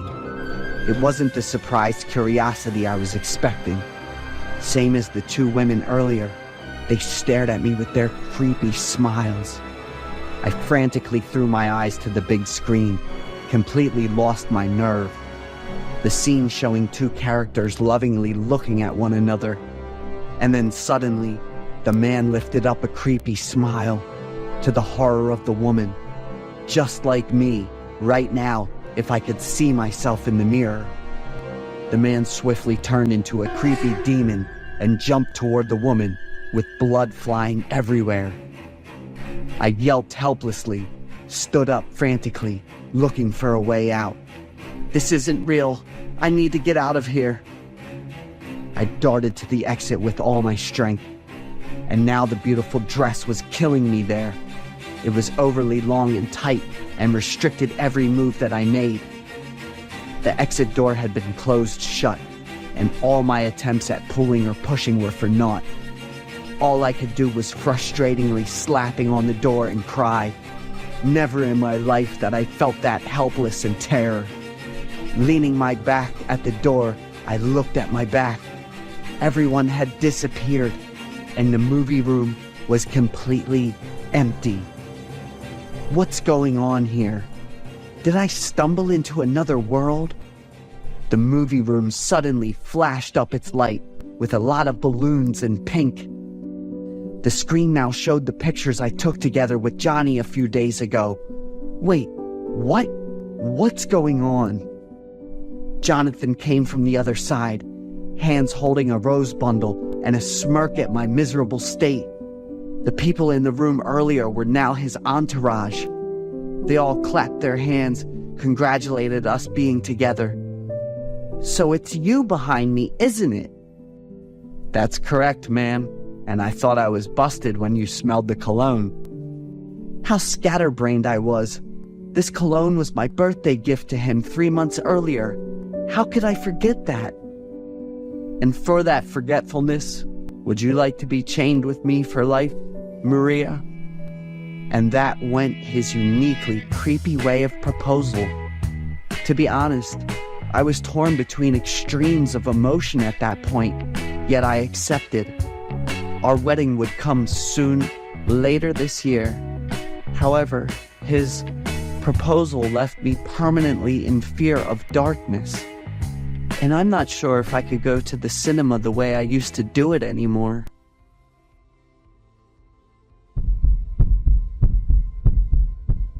My name is Rick. I'm 29 years old. 2 years ago, I worked at a movie theater in this charming little town called Galena, Illinois. I had been there for 3 years, and I was getting ready to move to New York in a few months. One night while I was working at the theater, I met Maya, the pretty girl with the long flowing dress and big brown eyes. She looked a bit shy and was awkwardly glancing around the theater hallway. I went up to her to see if she needed help and found out it was Maya's first time at the movies. After I showed Maya to the theater, I stood outside for about 2.5 hours. As soon as the theater doors opened, I looked for Maya because I wanted to get to know her better. Maya gave me a really sweet smile, so it seemed like she wanted to get to know me too. Do you want to go to the cafe nearby? Sure, I'm all for it. As I replied to Maya, I pulled out my phone and quickly texted my coworker to cover my shift. I shared a bunch of funny stories about the cinema with Maya. She laughed a lot, and her smile was so charming, it kind of took my breath away. I noticed that Maya was pretty quiet. She mostly just listened and observed. At 10 p.m., Maya quickly said goodbye and took off. I grabbed her hand and gave Maya a movie to take with her. I hope you come to the cinema more often. I hope we will meet again. My face turned red after saying that. Maya looked at me, smiled, and then left without saying anything. A week later, Maya still hadn't come to the cinema. I kicked myself for not asking for her contact info. Maya's image kept popping into my head. I think I fell for her the moment we first met. One morning, when I showed up at the cinema to start work, Maya was standing there. Her face looked pale and tired, with red, swollen eyes. It seemed like she'd been crying a lot. Still wearing the same dress from that day, Maya was holding the tape I gave her with both hands. I ran over, and before I could even ask, Maya hugged me and started crying. After Maya calmed down, she told me about what was going on with her family. Maya was the only child in the family. They had a small farm, and Maya took care of everything on her own. Her mom was really controlling, and her dad was seriously ill and couldn't walk. That night, after finishing work outside, I didn't go home. I went straight to the cinema. Then my mom found out. She was really mad and locked me in. Maya had a few purple marks on her wrists. I asked her about them, but she quickly pulled her hand away, looking pretty panicked. Maya asked me to hang out with her because she didn't want to be alone at the moment. I took a day off right away, ran to the nearest clothing store, and got Maya a new outfit. That beautiful smile came back, and we strolled around the street together like a happy couple. Out of nowhere, two tall, intimidating guys came walking toward us. "Got a new boyfriend, Gina?" The tattooed guy glanced at Maya and gave her a smile. "Last night was awesome, wasn't it?" The two guys exchanged looks and laughed. Maya was really confused. She grabbed my hand and pulled me away. Once we'd put some distance, Maya looked at me and quickly explained that they had the wrong person. She had never hung out with people like that. I believed Maya. Her confusion was kind of endearing. I took Maya home, and she ended up sharing a lot with me. Maya dreams of becoming a professional dancer and wants to leave the farm and this town to make the dream a reality. I asked her to come with me to New York so we could start a new life and she could chase her dream. Maya smiled, and we had sex on her lead. The next morning, I offered to give Maya a ride home. It took about 30 minutes to drive from my place to Maya's house. It's a small house in the middle of a farm. The inside of the house was pretty messy. Noticing my surprise, Maya said it might be because of the two dogs her family had. Maya suddenly grabbed my hand and said, "I have something to show you. Come to my room." The hallway was pretty dark, and as we walked past the room, a nasty smell hit us. Maya said the mess was also from the two dogs, and that her mom definitely hadn't cleaned up carefully.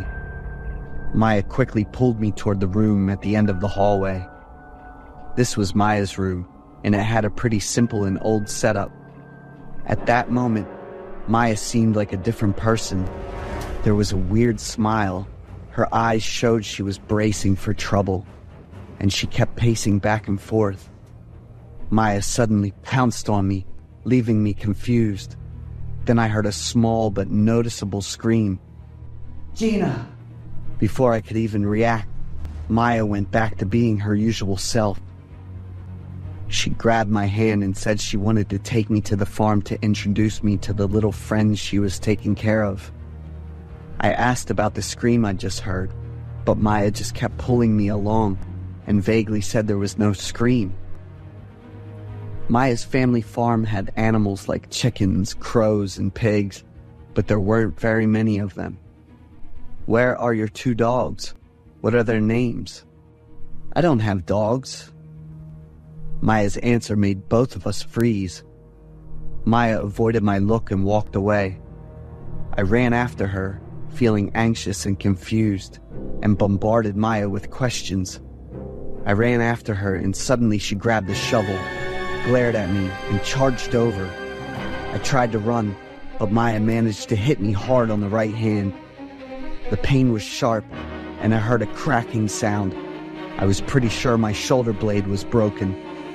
I fell down, then another shovel hit me, while Maya's eerie laughter echoed around. I kicked her leg, and Maya fell down. Seizing the chance, I used my legs to pin her down. I only had my left hand free, so I fumbled with my phone in my pocket, pressing the call button to dial the police. Maya got up, grabbed my phone, and threw it away. My headache was making me dizzy, so at that point, all I could do was run. The animals on the farm got scared and started running in all directions. At one point, I almost ran right into a bull. I fell down, and at that moment, Maya's image looked like a tiger contentedly enjoying a meal after a long hunt. She was about to get revenge on me with a fatal blow, but thankfully, the police arrived just in time. Maya was restrained by 2 male police officers, while I was treated by 2 paramedics. I told the police about the smell and the screams. After searching the house, they found a man in a wheelchair, gasping for breath. He was Maya's dad, and she had been starving him for days. The smell was because he couldn't use the bathroom on his own. The screams were coming from a woman who was in pretty bad shape. It was Maya's mom, who had been locked in the basement since the night of the argument. Maya's real name was Gina. She was 35 and had a complicated history with the town's troublemakers. The flood of information left me feeling completely overwhelmed and in shock. Maya was diagnosed with schizophrenia. Part of the reason was her strict and controlling mom. Her harsh control made Gina constantly crave a way to push back. Gina was taken to a mental health facility for treatment. Her parents were also lucky to be rescued and were moved to a nursing home. I quit my job and left Galena as soon as I got out of the hospital. I learned a big lesson about love and trust. It's something you really need to understand before giving it to someone. My wife Carrie and I have a little house in a quiet suburb with lots of trees around that make it feel kind of gloomy and cut off. That night was super quiet. The only thing you could hear was the chirping of insects, way off in the distance. I looked outside by the window. The weak moonlight shined through the leaves and lit up the dim shadows on the ground.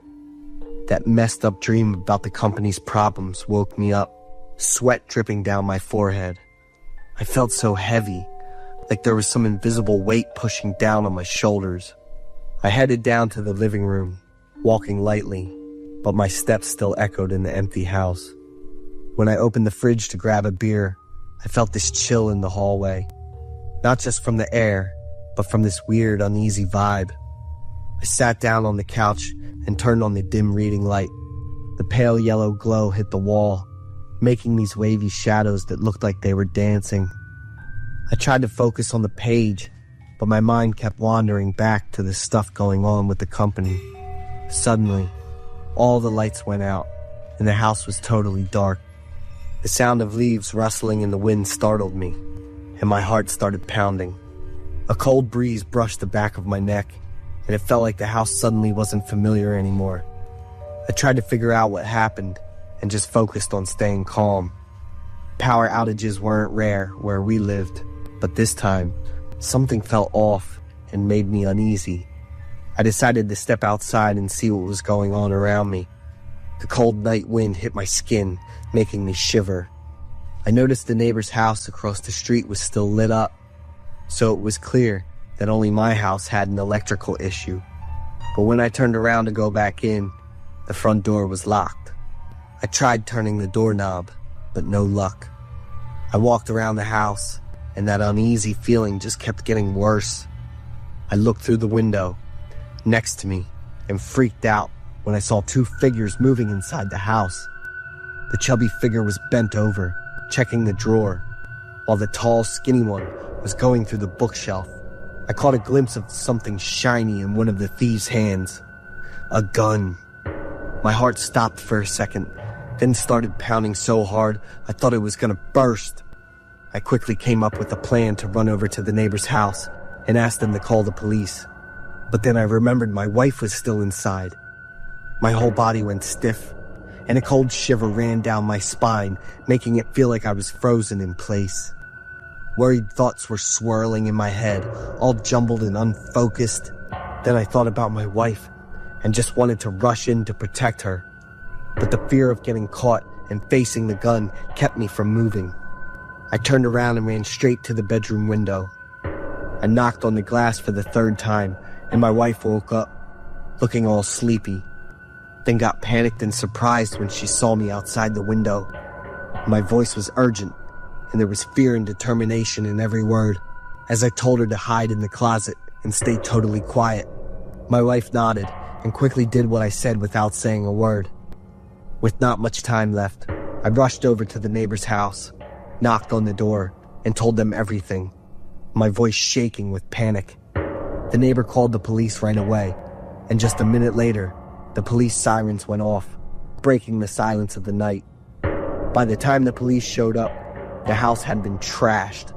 All the valuable stuff was gone, and there were just broken pieces and chaos everywhere. They found my wife in the closet, freaking out. Her eyes were blank, and she couldn't say a word. I hugged her tight, trying to calm her down, but inside, my heart was heavy with pain and helplessness. Once my wife calmed down, she told me, her voice shaking, that she had heard the thieves' footsteps coming into the room. They were planning to kidnap someone in the house and ask for ransom, joking about coming back to see how the family would react once the person was gone. One of them even said they'd been watching our house for a while, knew all our routines, and that today was the perfect time to make their move.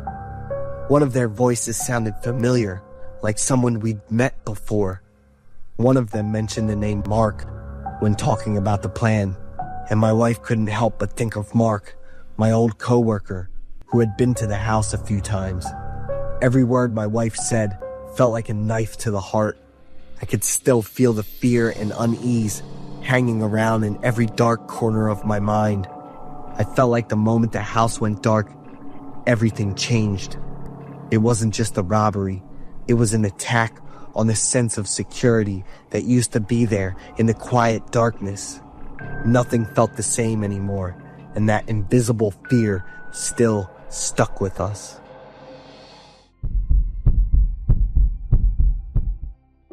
I'm Sophia, 33 years old. My husband is Liam, 34 years old. My husband and I live in New York. We've been married for 4 years but have not planned to have children. I'm a successful woman with a high-paying job. Lately, I've been so busy with work that my husband and I haven't had much time to spend together. I felt Liam's coldness.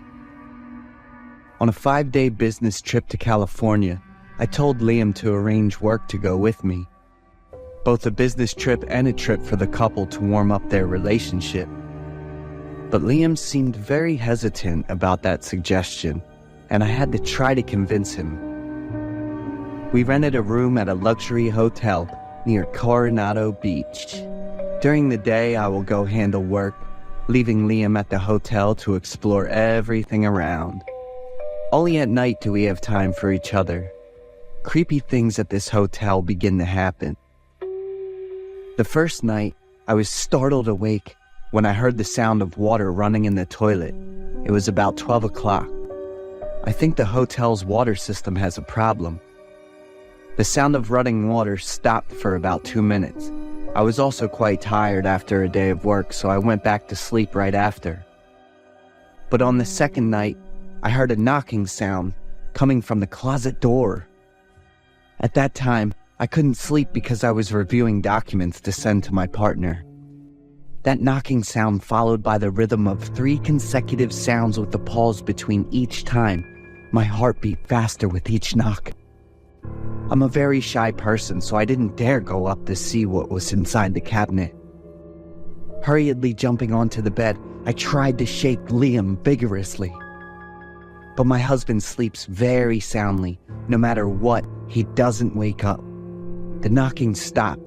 I was scared and covered myself with the blanket, hugged Liam tightly and tried to close my eyes to sleep. Things haven't stopped yet. On the third night, I woke up in the middle of the night. Turning to the side, I couldn't see Liam anywhere. I called Liam, no response. I ran to the bathroom and couldn't find him. I was scared and turned on all the lights in the room. I picked up the phone and called Liam many times, but the phone said it couldn't be reached. The clock showed it was after 2 a.m. Checking that Liam's room card and shoes were still there, I panicked. I didn't dare sleep alone in the room anymore. I quickly ran down to the reception hall to sit. Unable to sleep all night, I went up to my room feeling tired and exhausted at 7 a.m. When I entered the room, I was startled to see Liam sleeping soundly on the bed. I called Liam up and asked him where he went last night and when he returned to his room, Liam looked at me blankly. I slept in the room all night last night. What's wrong with you? I fell into a state of shock. What the hell is going on? Could it be that I'm being blinded by a ghost? I shuddered at that thought. That day I took a break because my mind was too stressed and I couldn't stay awake. Liam wanted to go out for a walk on the beach for a while and told me to rest. I lay in bed listening to relaxing music. After a while, the knocking sound came again. I jumped up in surprise and stared towards the wardrobe. Slowly getting out of bed, I gently walked to the wardrobe. It was around 10 a.m. I was no longer afraid, but instead felt angry. I wanted to see what the hell was haunting me these past few nights. I opened the closet door really hard, but inside were just 2 bathrobes and nothing else. I was bewildered, not understanding what was going on when the knocking sounded again. It comes from the left corner of the cabinet. I reached out and gently pushed the corner of the cabinet. The wooden panel opened up to another quite large space. I was startled and screamed loudly when I saw someone, and the people inside were also startled and screamed loudly when they saw me. After calming down, I asked that person to step out. It was a young girl with a hot body and a very thin nightgown. She tried to run away but was immediately controlled by me. I called and told Liam to go to his room immediately. I tried to stay as calm as possible when listening to the explanations from my bad husband. The other girl has been his lover for nearly 3 months, traveling with his wife, but he insisted on taking her with him. The sound of running water that first night was because she couldn't hold it in anymore and decided to use the bathroom. The rhythmic tapping sound coming from the closet is their sign when calling each other. The night Liam disappeared was to crawl into the closet to sleep with his lover. Returning home, I immediately filed for divorce. The lawsuit and evidence of adultery, asking Liam for a large amount of compensation, making him miserable. I have to thank the hotel with its unique design for helping me recognize Liam's deceitful face.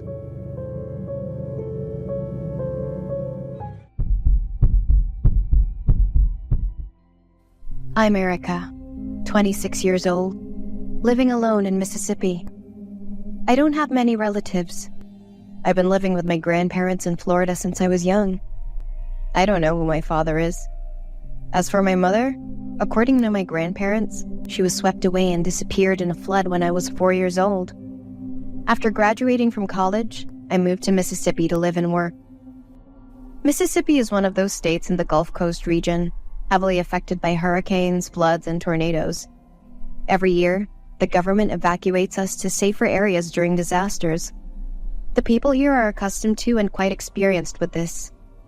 Nevertheless, like everyone else living here, I love the land of Mississippi. 5 years ago, also during a relocation due to a natural disaster, the horrifying story happened, and now looking back, I still feel chills running down my spine. In February 2019, a serious flood occurred in the southern and central regions of Mississippi. There was a significant amount of rainfall, causing millions of dollars in damage and displacing over 15,000 people. My neighbors and I were among them. We were moved to an elementary school where there should be enough sleeping space for the overwhelming number of people. Upon arriving at the temporary shelter area, I called my grandparents to reassure them. We were informed that we would be here for about a week to ensure the flood would subside completely. We were no strangers to relocations like this anymore. People adapted quite easily and quickly. Each person would be provided with personal items, necessary food, and a sleeping bag. The sleeping bag was the horrifying nightmare for me after that relocation. Until now, I'm afraid of all the big zipper locking bags. After dinner and personal hygiene, we went to the classrooms to rest. I remember each classroom could accommodate a maximum of 20 people. I found a suitable spot for myself and lay down. I usually read before going to sleep. Luckily, I managed to bring the book I was reading before the relocation. Lying down reading for a while, I noticed a strange woman in the room. She was quite small, with disheveled clothes and a panicked look on her face. She kept pacing around the room, mumbling incessantly, clutching the sleeping bag tightly. I didn't pay much attention to her, continuing to read my book. After a while, when everyone had fallen asleep, I looked at my phone. It was almost midnight. I also marked my page and prepared to go to sleep. Just as I closed my eyes, I heard murmurs from someone. Despite trying to ignore it, it was very clear and close to me. I pulled the sleeping bag down and turned around. My heart seemed to stop for a few seconds. Right in front of me was the face of that woman. She had wide open eyes, staring at me and sporting a sinister smile. Her breath smelled terribly, like a corpse. Reflexively, I sat up, yelled loudly while moving back. Some people who hadn't fallen asleep heard my loud scream and immediately got up to check the situation. The room lights were turned on, and the neighbor asked me what had happened. Terrified, I pointed towards the woman, saying she was very creepy and smelled awful. But looking back, lying asleep in the sleeping bag was an old lady. I stared at her in amazement. While everyone threw me their annoying glances, everyone returned to their place, turned off the lights, and went to sleep. I moved to another corner of the room, pulled the sleeping bag high, leaving only a small hole for air to enter. My heart still hadn't returned to normal beats. After a while, still unable to sleep, I gently pulled the sleeping bag down and looked outside. The woman was lying there, looking at me, but her head was completely turned upside down compared to her body. I tightly shut my mouth, trying not to make any loud noises. I pulled the zipper off the sleeping bag to cover my body completely, trying to regulate my breathing. I closed my eyes, put on my headphones, and fell asleep without knowing when. The next morning when I woke up, the first thing I did was look around the room. The woman had disappeared. About 4 days later, everything went on as usual. I never met that woman again. People in the shelter didn't care or remember anything about her. We were all happy when the government announced that the flood had completely receded. After today, we can safely return home and resume our normal lives. That night, I don't remember how long I slept. A foul smell hit my nose, causing me to wake up in a daze. That terrible smell made me wake up immediately. I sat up, looked around. Everyone was still sleeping. Turning to the left, I saw someone lying next to me, the sleeping bag covering the entire body. My neighbor Maria was lying on the right. I shook her awake. I asked her if she smelled anything unpleasant. Maria sniffed, looked around, then said she didn't smell anything and went back to sleep. But the smell of decay was very clear. Why didn't anyone else smell it? The next morning I woke up. That foul smell was still there. It made me extremely dizzy and nauseous. Everyone was quickly packing up to go home. The person in the sleeping bag next to me still hadn't woken up.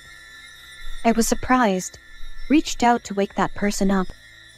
As soon as I touched the sleeping bag, a loud noise rang out, making me startle.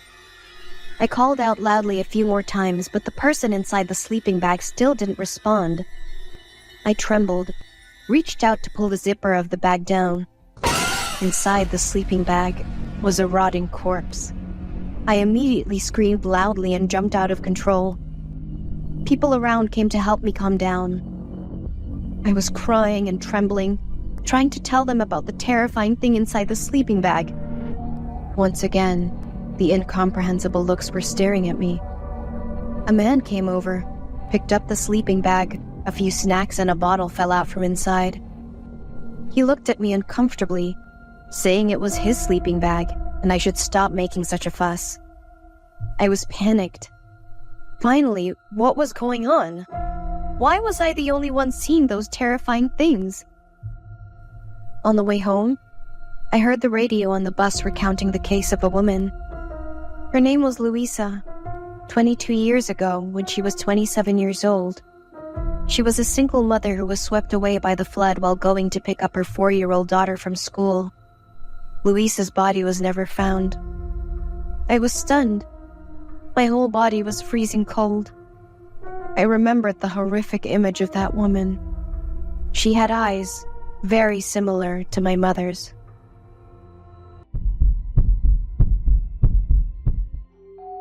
So, this story I'm about to tell you, I've never forgotten it, even after all these years.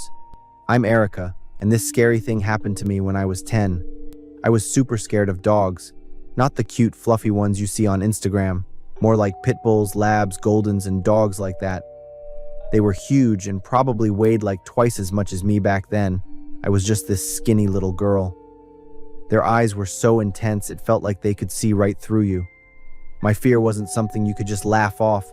It was deep, paralyzing, so terrifying that it made my skin crawl and my body freeze up. Every time I saw a big dog, my breath would catch and my vision would go blurry. I just stood there, my knees shaking, praying it wouldn't come any closer. That night, I was supposed to have dinner at my best friend Kelly's place. I was planning to stay after dinner for a bit, like until 7 or 8. But Kelly and I were having so much fun, just caught up in cartoons and board games, that by the time I left, it was totally dark outside. The temperature had dropped a lot, and a cold wind was blowing through the quiet suburban street, making my skin crawl. Kelly's house was just one street over from mine, and there was a shortcut. It was this narrow alley with tall walls on both sides and wild bushes growing along the way. I'd walked this way 100 times before, but tonight, it just felt different. The darkness felt like it went on forever, swallowing up the warm light from the street lamps. I walked fast, my heart pounding, trying to ignore the fear creeping up in my chest. I should have listened to that feeling, should have turned back, should have taken the long way home under the familiar yellow light. But I didn't.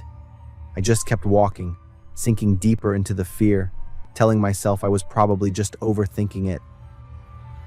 When I got to the middle of the alley, I heard footsteps behind me, heavy and steady. The guy in front of me was tall, really tall, like a shadow in the dark alley. The weak streetlight only lit up part of his face, but enough for me to see his pale, lifeless skin. He was wearing a black coat, all worn out, covering his body, with just his hands showing. His fingers were long and thin, like dry branches. His face was mostly covered by a hat, but I could still see his mouth. He was smiling, like a creepy grin, almost as if he was enjoying my fear. My stomach dropped, and I remember feeling like my legs were stuck to the ground, with every part of me screaming to run. In front of me was this tall figure, barely lit, getting closer with each step, and the sound was echoing off the walls of the narrow alley. Panic hit me. I tried to scream, but my throat was tight, and no sound would come out. I couldn't move. My whole body was shaking as the guy got closer, and his hand just barely touched my shoulder. I can still remember how cold his fingers felt, and how my skin just prickled with pure fear. It's dangerous to be out here alone at night, little girl. You'll run into pervs, kidnappers, like me. He laughed, loud and creepy. My legs went weak, and I just started crying, my heart hurting so bad. I felt like I was facing a monster, not a person. My whole body was shaking. My limbs felt numb, but I couldn't look away from him. The creep grabbed both my hands and yanked me closer to him. Before I could even react, he leaned in close to my ear, gritted his teeth, and told me if I still wanted to go home, I couldn't make a sound. A 10-year-old girl back then could only bite her lips and nod, trying to be quiet. Then I heard a loud roar, like it came from deep inside. I looked around to see where the sound came from, and there they were, 2 big dogs right at the entrance of the alley. They were feral dogs, fur all messy, ribs showing under their skin. I was facing 2 horrors at once, and it felt like my mind and heart were going to explode from all the pressure. The dogs' eyes were locked on me and the guy, their lips pulled back, showing off sharp, shiny teeth. Did they think their territory was being invaded or something? They moved fast, and before I knew it, they were on the guy.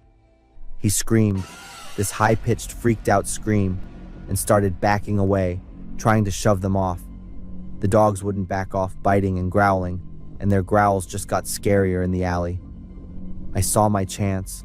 My body finally moved, and I took off running.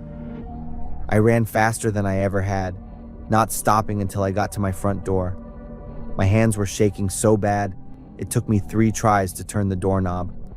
The rest was just a blur, the rushed voices of my parents, the police, the ambulance. I remember sitting in the hospital, a blanket around my shoulders, still too stunned to talk. My parents told me the dogs chased the guy off, and they probably saved my life. The creep was badly hurt, with deep bites, some of them in pretty bad spots. He was getting treated and would have to go to court, facing the right sentence once he healed up. According to my parents, they'd been feeding the dogs for the past few months. So those dogs protected me, not because they were feral or dangerous, but because they were grateful, smart, and brave. That night changed everything for me. Even though I was still scared, I couldn't deny that deep down I felt thankful and loved them. My quiet little heroes who showed up just in time to save me.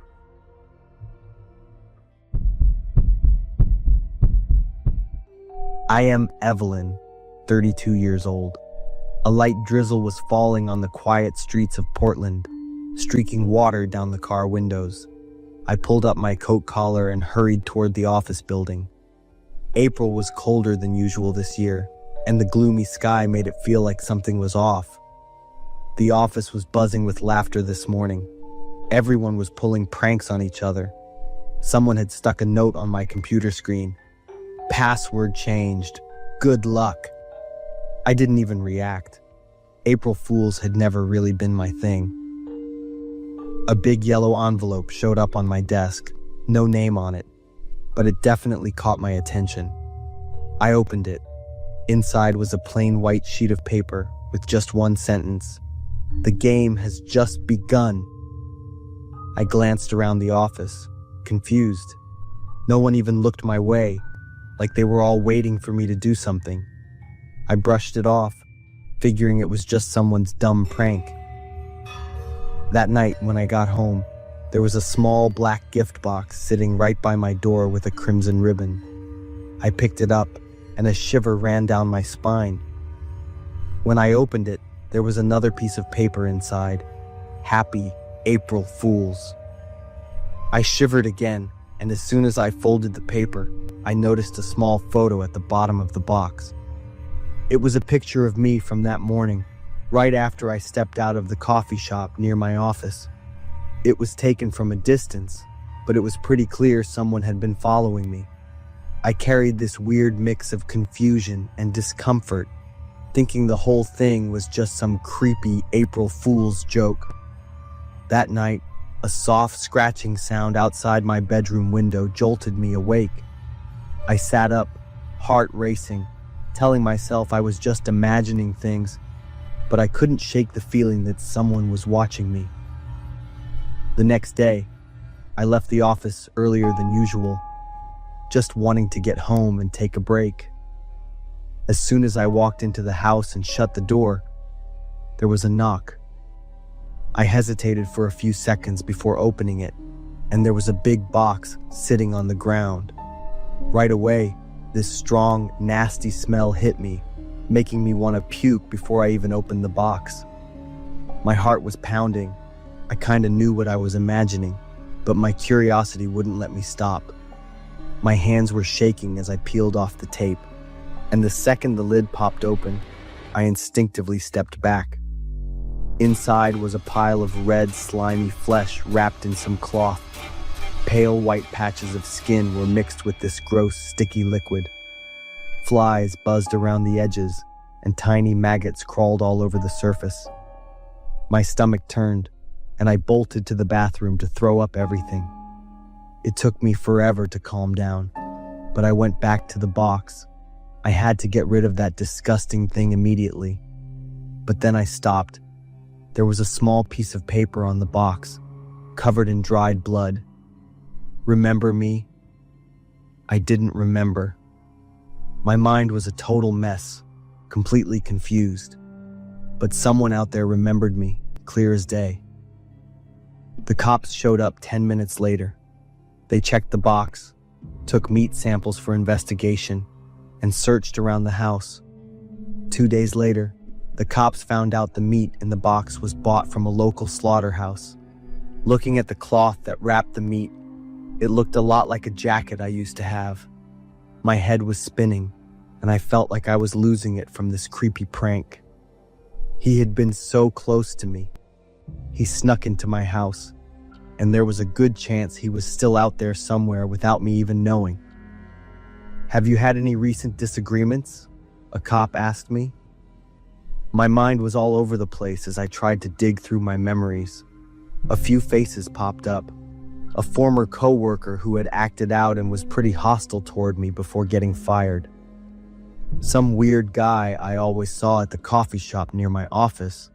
Every time I went, he'd be sitting in the corner like he was watching me. Who could be behind this messed up prank?